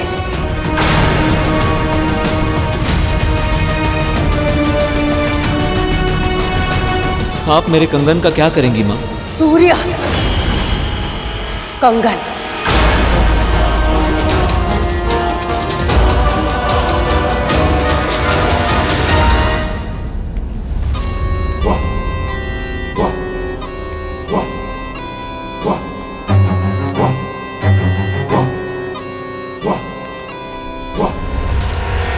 योग्य से शत्रुता, और अयोग्य से मित्रता की मूर्खता की जाए तो यही दशा होती है मेरे भाइयों।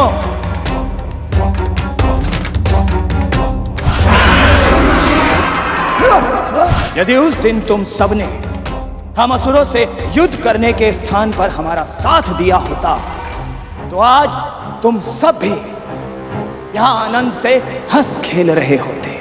यूं ऐसे मृत्युशैया पर पड़े पड़े यमदूत की प्रतीक्षा नहीं कर रहे होते। पर गरुड़ का साथ देकर तुम सब ने अपना भविष्य स्वयं चुन लिया था। पर अब शीघ्र ही मृत्यु तुम सबको दबोच लेगी।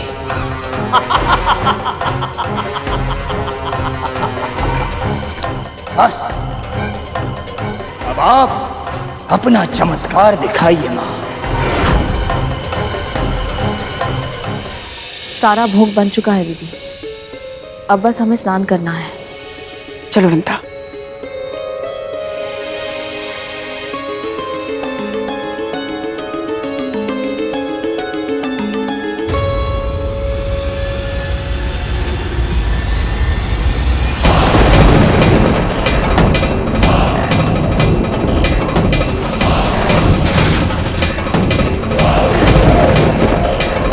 लगता है अब इन्हें भी यमदूत का आभास होने लगा है। अपनी दया दृष्टि हमारे भाइयों पर बनाए रखे नारायण। हमारी माओं के व्रत को सफल बनाइए। लगता है गरुड़ को भी यमदूत दिखने लगे हैं। इसका अर्थ तो ये है कि मेरे भाइयों के प्राण और भी संकट में हैं। अरुण भैया के आने का समय भी हो गया है। मैं जाकर उनका दर्शन कर लेता हूँ। सूर्योदय से पहले स्नान करके हमें तैयार होना होगा। हाँ दीदी, प्रकाश की पहली किरण आते ही हमें सूर्यदेव को अर्घ देना है।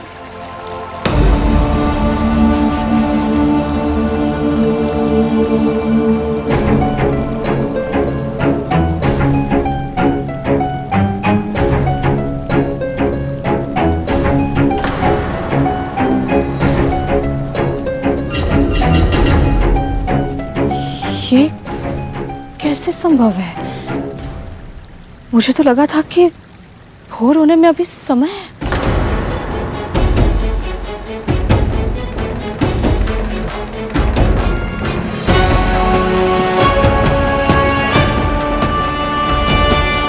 सूर्यदेव के निकलने से पहले अरुण स्वयं निकलता है, अपनी मां के दर्शन करके उन्हें प्रणाम करता है। प्रतिदिन सूर्यदेव निकलने से पहले आकाश अरुण भैया की लाली मां से रंग जाता है। मुझे उनके होने का आभास होता है और मैं अपनी बाहें फैलाकर उनका स्वागत करता हूँ।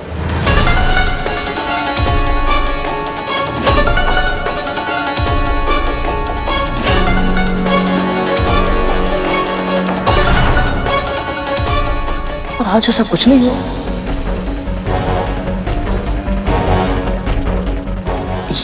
ये कैसे संभव है?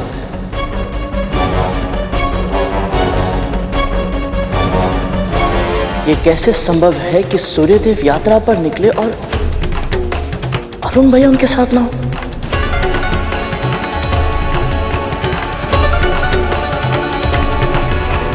अवश्य ही कुछ तो ऐसा है जो सामान्य नहीं है, परंतु क्या?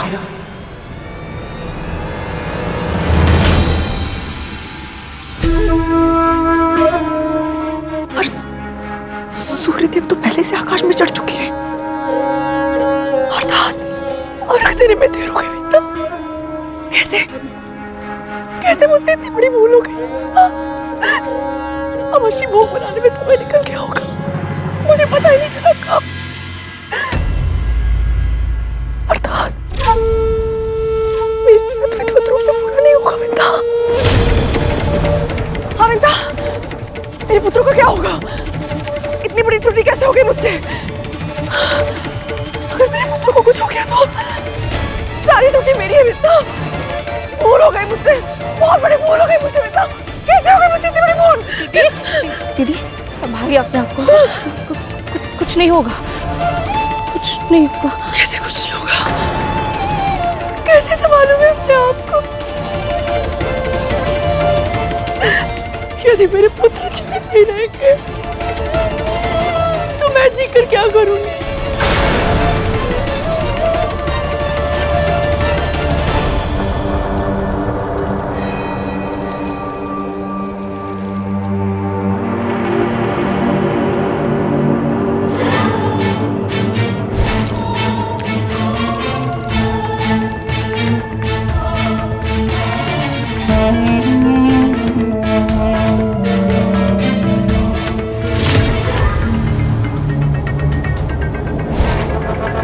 सूर्य का कंगन भी इतना प्रकाशवान है कि इसको देखकर कोई भी भ्रमित हो सकता है कि सूर्योदय हो चुका है। और आनंद की बात यह है कि मेरी इस चाल को कोई भी विफल नहीं कर सकता, कोई भी नहीं। यदि मेरे पुत्र जीवित नहीं रहेंगे तो मैं जीवित रह के क्या करूंगी? क्या कर रही है? क्या कर रही है? आपको क्या कर रही है? आप क्या कर रही है? ये संभालिए अपने आप को दीदी।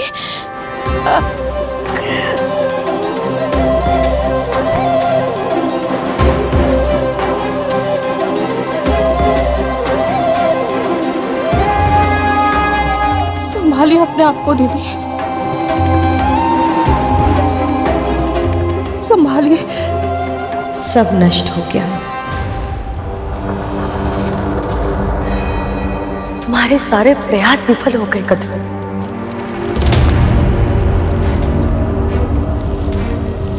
ये कैसे हो गया कद्रू? इतनी चेष्टा करने के बाद भी तुम अपने पुत्र को बचा नहीं पाए।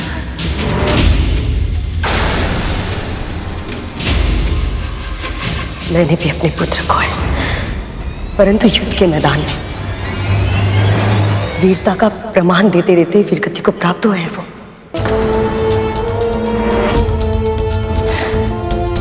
परंतु तुम्हारे पुत्र को छल से मारा गया है। नियत थे वो जब उनकी पीठ पे वार किया गया। दीदी, ये समय इन बातों को कहने का नहीं है। उनकी दशा तो देखिए। व्रत अभी भंग नहीं हुआ है।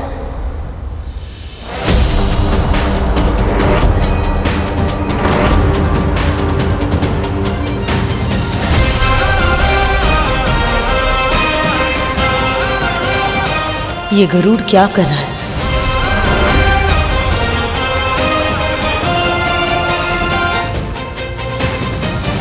क्योंकि सूर्यदेव का उदय अब तक हुआ ही नहीं।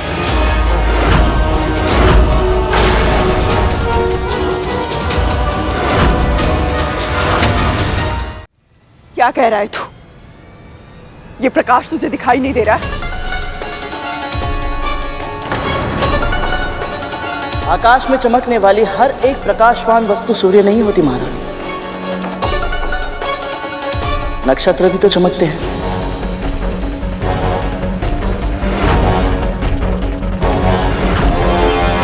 अश्विनी, रोहिणी, कृतिका, चित्रा। नक्षत्र के नाम मैं भी जानती हूँ। कहना क्या चाहता है तू? आपकी दशा समझता हूँ महारानी। आप विचलित हैं क्योंकि आपको ऐसा लग रहा है कहीं व्रत भंग तो नहीं हो गया। और सबसे अधिक विचलित तो महारानी दिति है। परंतु आप दोनों को चिंता करने की आवश्यकता नहीं, क्योंकि अभी तक सूर्योदय हुआ ही नहीं।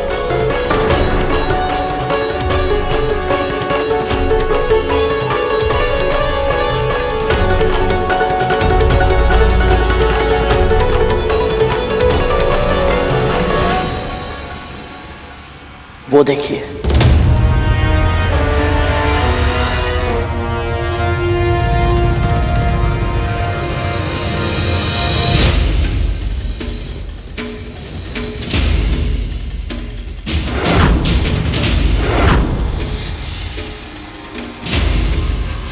अरुण,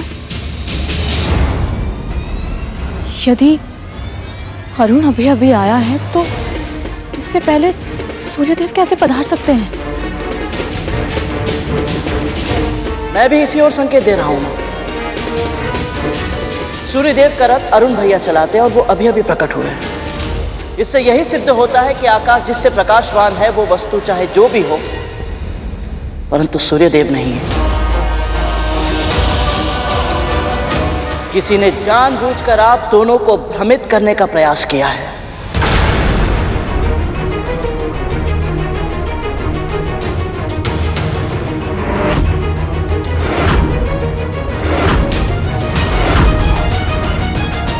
कद्रू, मुझे लगता है कि देवता तुम्हारी परीक्षा ले रहे थे। अच्छा हुआ ना कि तुम्हारा व्रत भंग नहीं हुआ। अब तुम एक काम करो, सूर्य को अर्घ देने की तैयारी करो।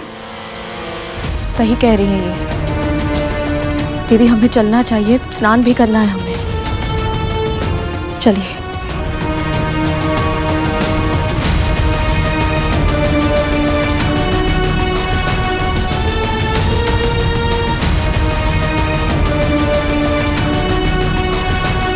भले ही गरुड़ तुमने इस बार व्रत को टूटने से बचा लिया, किंतु कब तक? अभी व्रत पूरा होने में समय है और आने वाले समय को कोई नहीं संभाल पाएगा।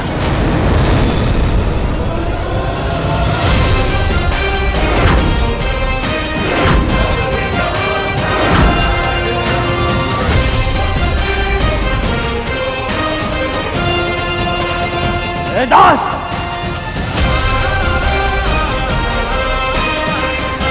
माँ का मार्ग रोकने का साहस भी कैसे किया तूने? मेरी माँ ने जो मुझे संस्कार सिखाए उसके विपरीत आचरण नहीं करना चाहता मैं। वो भी तब जब मेरा परिवार इतने बड़े संकट से जूझ रहा और मेरी माँ ने इतना महत्वपूर्ण व्रत रखा है, परंतु हम में से कोई भी प्रत्युत्तर नहीं दे रहा। इसका अर्थ ये नहीं समझना कि हमें नहीं पता कि हमारे साथ क्या किया जा रहा है। तो मुझ पे आरोप लगा रहा है, मुझ पर? मुझे आरोप लगाने की आवश्यकता ही नहीं है महारानी दीदी। जीवित पुत्र का व्रत को तोड़ने का जो महापाप आप कर रही हैं वो आप भी जानती हैं और ईश्वर भी। यदि शीघ्र ही आपने अपनी कार्यशैली नहीं बदली तो इसका परिणाम आप और आपके पुत्र भोगेंगे। बस एक बार नाग भाई स्वस्थ हो जाए तो उसके बाद बड़ी माँ और उनके पुत्र आपसे आपके हर एक षड्यंत्र का बदला अवश्य लेंगे। स्मरण रहे। अपने स्वामी के नाम पर तू मुझे धमकी दे रहा है। मुझे भूल गया तू कि उनकी दृष्टि में तू किस स्थान पर है? तो कौड़ी का दास है तू, केवल दास और कुछ भी नहीं। इस संकट के समय में कद्रू और उसके पुत्र तुझे और तेरी मां को एक परिवार समझने के भ्रम में जो जी रहे, जिस दिन ये भ्रम समाप्त होगा उस दिन पहला आक्रमण वो तेरी मां पर करेगी। यदि उसके पुत्रों के प्राण चले गए तो तुम दोनों के साथ वो क्या करेगी इसकी तो केवल कल्पना ही कर सकते हो। पर यदि किसी तरह भी उनके प्राण बच गए तो ये दशा तुम्हारे कारण हुई है, तो तुम दोनों को कष्ट तो भोगना ही है। इसलिए मेरी चिंता मत करो, अपनी माँ की चिंता करो। तुम्हारी माँ चाहे कितने भी व्रत जब तप कर ले, पर ना वो अपनी नियति बदल सकती हो ना ही तुम्हारी। वो एक दास थी और तुम एक दास हो, और अनंत काल तक तुम दोनों एक दास रहोगे। वो एक दास थी और तुम एक दास हो, और अनंत काल तक तुम दोनों एक दास रहोगे।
भास्कराय नमः। ओम सूर्यदेवाय नमः।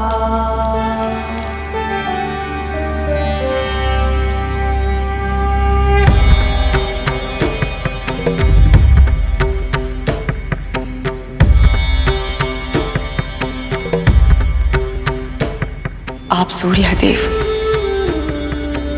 आपसे कुछ नहीं छुपा है। आप जानते हैं हम दोनों ने ये जीवन पुत्र का व्रत अपने नागपुत्रों की जीवन रक्षा के लिए किया है। हमने अपने व्रत के समापन के लिए पूरी श्रद्धा और आस्था के साथ आपको ये अर्घ समर्पित किया है। कृपया इसे स्वीकार करें। हम पर और नागपुत्रों पर अपनी कृपा करें देव, कृपा करें।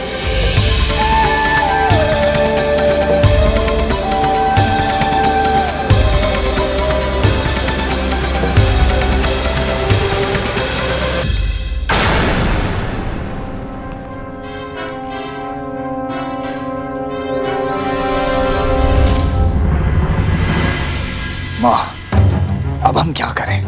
इनका व्रत तो लगभग संपूर्ण ही हो गया है। नहीं रहा। जब तक कार्य पूरी तरह से सिद्ध ना हो, उसे संपूर्ण नहीं मानना चाहिए। अंतिम क्षण में कभी भी खेल पलट सकता है।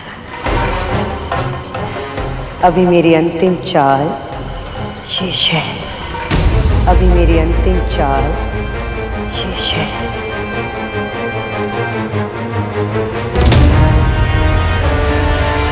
अंतिम चाल? अब क्या करने वाली है ये?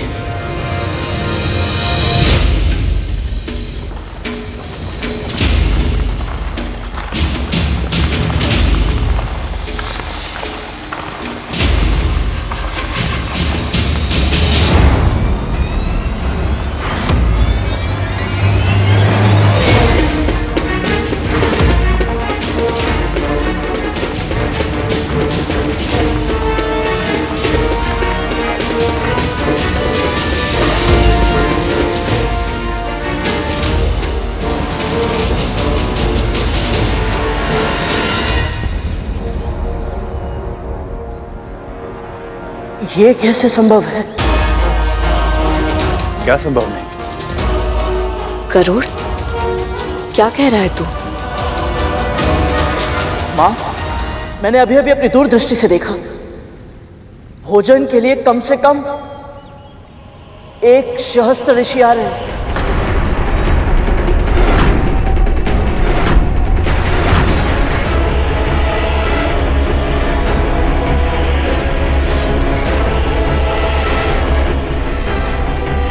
गरुड़ सही कह रहा है माँ। हमें भी आभास हुआ।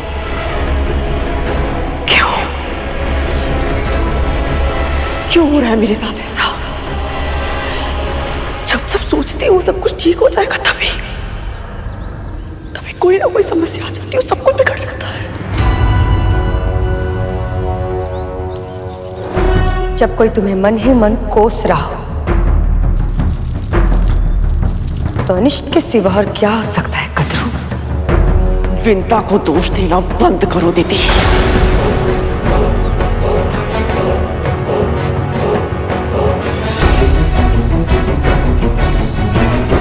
और वैसे भी आमंत्रण देने तुम गई थी ना। तुम्हें एक बार के लिए भी नहीं लगा कि तुम्हें मुझे बताना चाहिए था कि तुमने 11 नहीं 1 सहस्त्र ऋषियों को भोग के लिए आमंत्रित किया है? कद्रू, मैंने तो महर्षि से उतने ही शिष्य लाने का आग्रह किया था, पर तुम तो उनका स्वभाव जानती हो ना। वो कब क्या कुछ भी कर सकते हैं, कोई कुछ नहीं कह सकता। किसके बारे में बात कर रही हो तुम? कौन आने वाला है यहाँ? और कौन कद्रू? महर्षि दुर्वासा।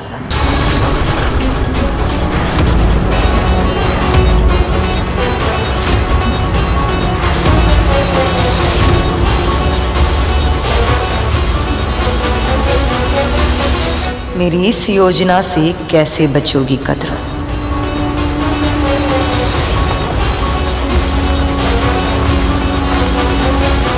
माँ, दीदी, माँ,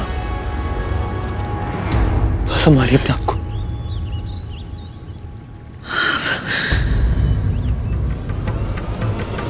अब क्या होगा?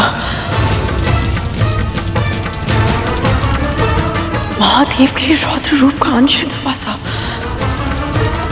अभी हम ऐसी स्थिति में नहीं है कि हम उनका आतिथ्य कर पाए।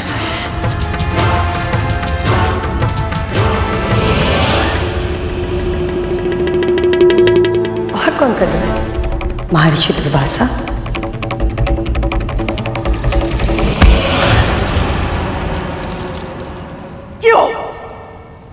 क्यों कर रही हो तुम ऐसा? तुम्हें क्या लगता है मुझे कुछ पता नहीं है? मैं सब जानती हूँ। तुम इससे पहले भी मेरा व्रत भंग करने का प्रयास कर चुकी हो, किंतु अब ये ऐसी कुटिल चाल। तुम अच्छे से जानती थी ना कि अंतिम क्षणों में हम महर्षि और उनके शिष्यों के लिए भोग बनाने में समर्थ नहीं होंगे। इसलिए तुमने जानबूझकर उन सबको भोग के लिए आमंत्रित किया, है ना?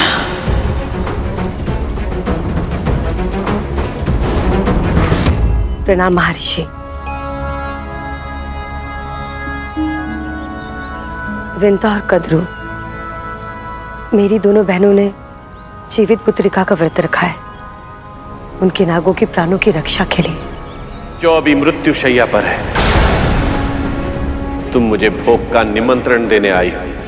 तुम मेरी कृपा प्राप्त करने का स्वांग कर रही हो, जबकि सत्य तो यह है कि तुम मेरी क्रोध की अग्नि को भड़काना चाहती हो, ताकि उसमें कद्रू और विंता के व्रत का पुण्य जल जाए और कद्रू के पुत्रों की मृत्यु हो जाए। महर्षि, मैं वो इंद्र को दिए गए मेरे श्राप का लाभ अनजाने में तुम्हारे पुत्र को मिला, और बलि राज सिंहासन पर जा बैठा। तुम असुरों को यदि स्वर्ग में मिल जाए तो भी तुम्हारी कामनाएं कभी समाप्त नहीं होती, किंतु यदि तुम्हें लगता है कि तुम मुझे बहला फुसला कर मेरा उपयोग छल कपट के लिए करोगी, तो ये तुम्हारी भूल है दीदी।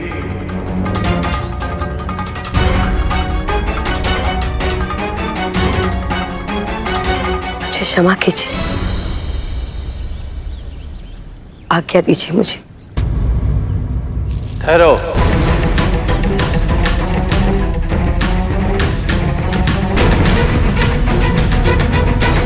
जी महर्षि। गृहस्थ जीवन जीने वालों के धार्मिक उद्देश्यों में उनकी सहायता करना एक सन्यासी का धर्म होता है, और मैं अपने धर्म से पीछे नहीं हटूंगा। इसीलिए तुम्हारे छल करने के बाद भी मैं तुम्हारा निमंत्रण स्वीकार करता हूं। पर स्मरण रहे, वहां मेरा आना श्राप का कारण बनेगा या वरदान का, ये तो महादेव शिव शंकर की इच्छा पर ही निर्भर करता है।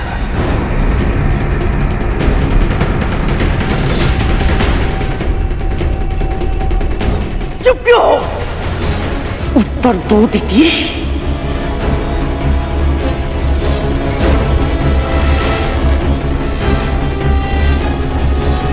क्या लगता है तुम्हें कद्रू?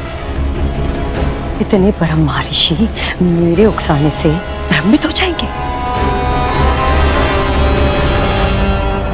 क्षमा कीजिए, पर यह समय इन बातों का नहीं है।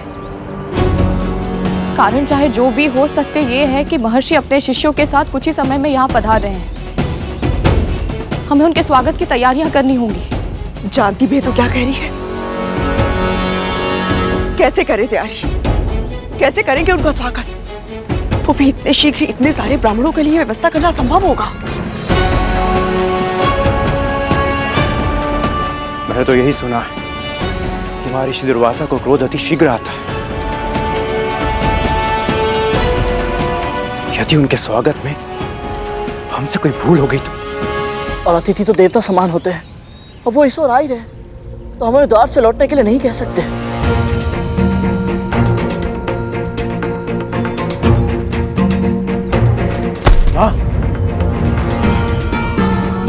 बहुत बुरी तरह फंस गए हम।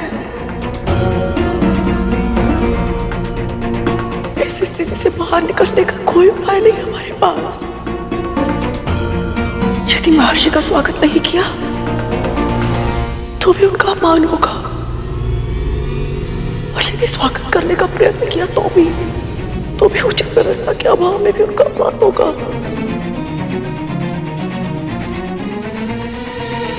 कोई उपाय नहीं है हमारे पास।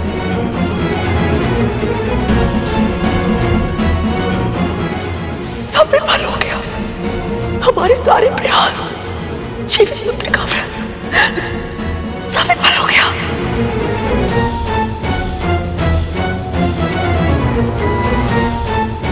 मेरे पुत्र विंदा, क्या होगा उनका? वो वापस लौटकर मेरे पास नहीं आएंगे ना? नहीं महारानी, आप हार नहीं मान सकती। मेरे भाइयों की, अपने पुत्रों की एक अंतिम आशा है आप। उन्हें अवश्य ही विश्वास है, यदि आकाश धरती एक चूना करना पड़े, उनकी मां उन्हें स्वस्थ अवश्य करके रहेगी। महारानी, मैं मानता हूं आपके मेरे साथ कुछ मतभेद अवश्य है, परंतु आपके जिस एक गुण का मैं बहुत सम्मान करता हूं, वो है अपने पुत्रों के प्रति आपका समर्पण। जब उनके हित का प्रश्न आता है तो आप अपने प्राण संकट में डालने से पहले एक क्षण भी नहीं हिचकिचाते। इसलिए अब जब वो आप पर पूरी तरह से निर्भर है महारानी, तो आपको भी अपने कर्तव्य का पालन करना ही होगा। परिणाम की चिंता मत कीजिए, क्योंकि मां कहती है जो भी होता है नारायण की इच्छा से ही होता है। और फिर एक सत्य ये भी तो है महारानी, आपको सदैव से इस बात से आपत्ति थी ना कि महर्षि दुर्वासा ने पारिजात माला आपके स्थान पर मां को क्यों दी थी। तो फिर देखिए, नारायण ने महर्षि दुर्वासा को प्रसन्न करने का एक और अवसर दिया है आपको। सिद्ध कर दीजिए कि आप उनके आशीर्वाद के योग्य हैं। कहिए बड़ी मां, बिना प्रयास किए ही अपने पुत्रों के प्राण हारने के लिए तैयार हैं आप?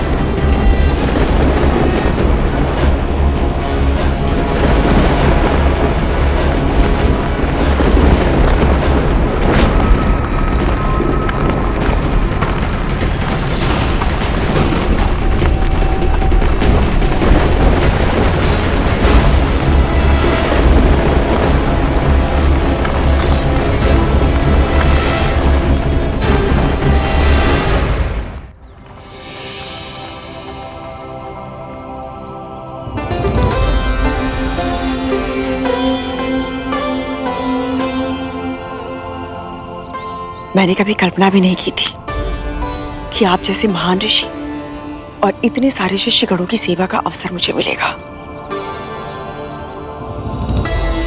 आपका बहुत बहुत धन्यवाद जो आप यहाँ पधारे।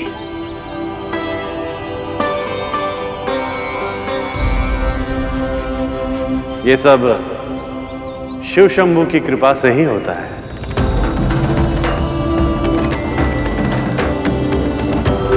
महर्षि, मेरे चरण धोने से पहले यदि आप भीतर प्रवेश कर गए तो मैं स्वयं को क्षमा नहीं कर पाऊंगा।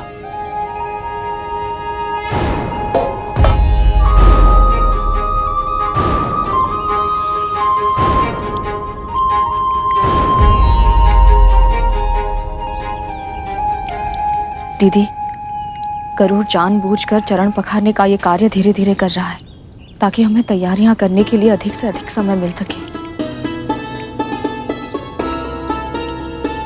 हमें कम से कम समय में अधिक से अधिक कार्य करने होंगे। सबसे पहले कुशा के आसनों का प्रबंध करना होगा ताकि महर्षि और उनके शिष्य विराज सके। कौन करेगा ये कार्य?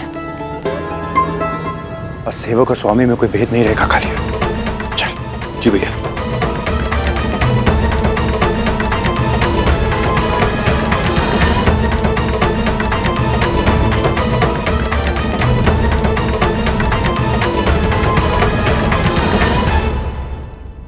यहाँ तो इतनी सारी चींटियां हैं।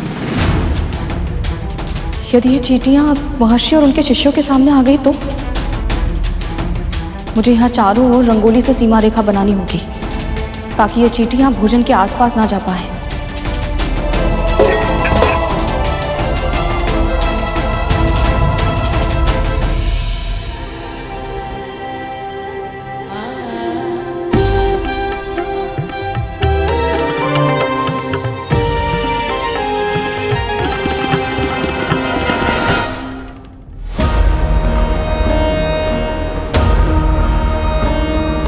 जितनी शीघ्रता तुम कर रही हो उतनी शीघ्रता में कोई ना कोई भूल तुमसे अवश्य होगी। तुमसे और वो एक भूल तुम्हारे परिवार को नष्ट कर देगी।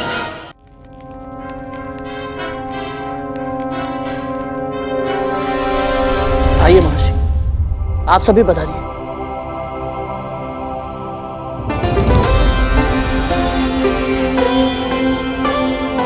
इतनी शीघ्र इतनी बड़ी रंगोली बन गई?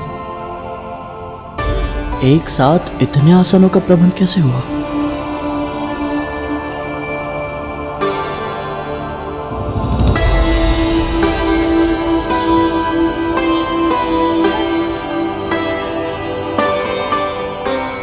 तो इन दोनों ने एक साथ रंगोली बनाई है। वाह शिव शंभु, संकट के समय आपने इन दोनों बहनों को एक साथ लाकर ये सिद्ध कर दिया है कि आपकी सृष्टि में कुछ भी असंभव नहीं। गरुड़, शीघ्र जाओ और सबके लिए फल और कंदली के पत्ते लेकर आ। तब तक मैं कद्रू दीदी के साथ मिलकर भोजन की तैयारी करती हूँ। जी माँ। क्षमा कीजिए महर्षि, माँ ने कुछ कार्य दिया है, मैं बस अभी आया, आज्ञा दीजिए।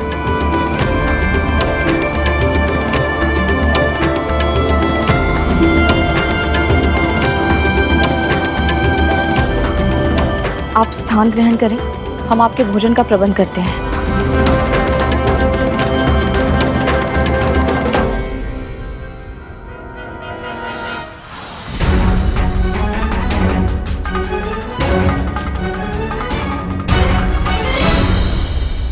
व्रत भले ही विंता और कद्रू ने रखा हो,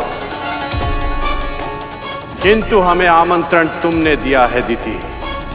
इसीलिए यहां जो होगा उसका उत्तरदायित्व उन दोनों के साथ साथ तुम्हारा भी होगा।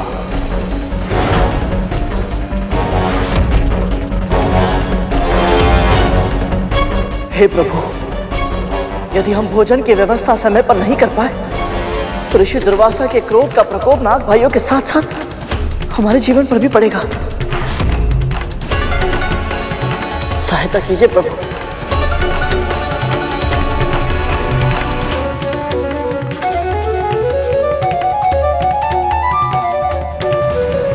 हे प्रभु, व्रत को सफल करने में हमारी सहायता करें। अब तो केवल आप ही हमारा सहारा है। यदि हम ऋषि दुर्वासा और उनके शिष्यों को भोजन ना करा पाए तो उनके क्रोध का सामना हम कैसे करेंगे?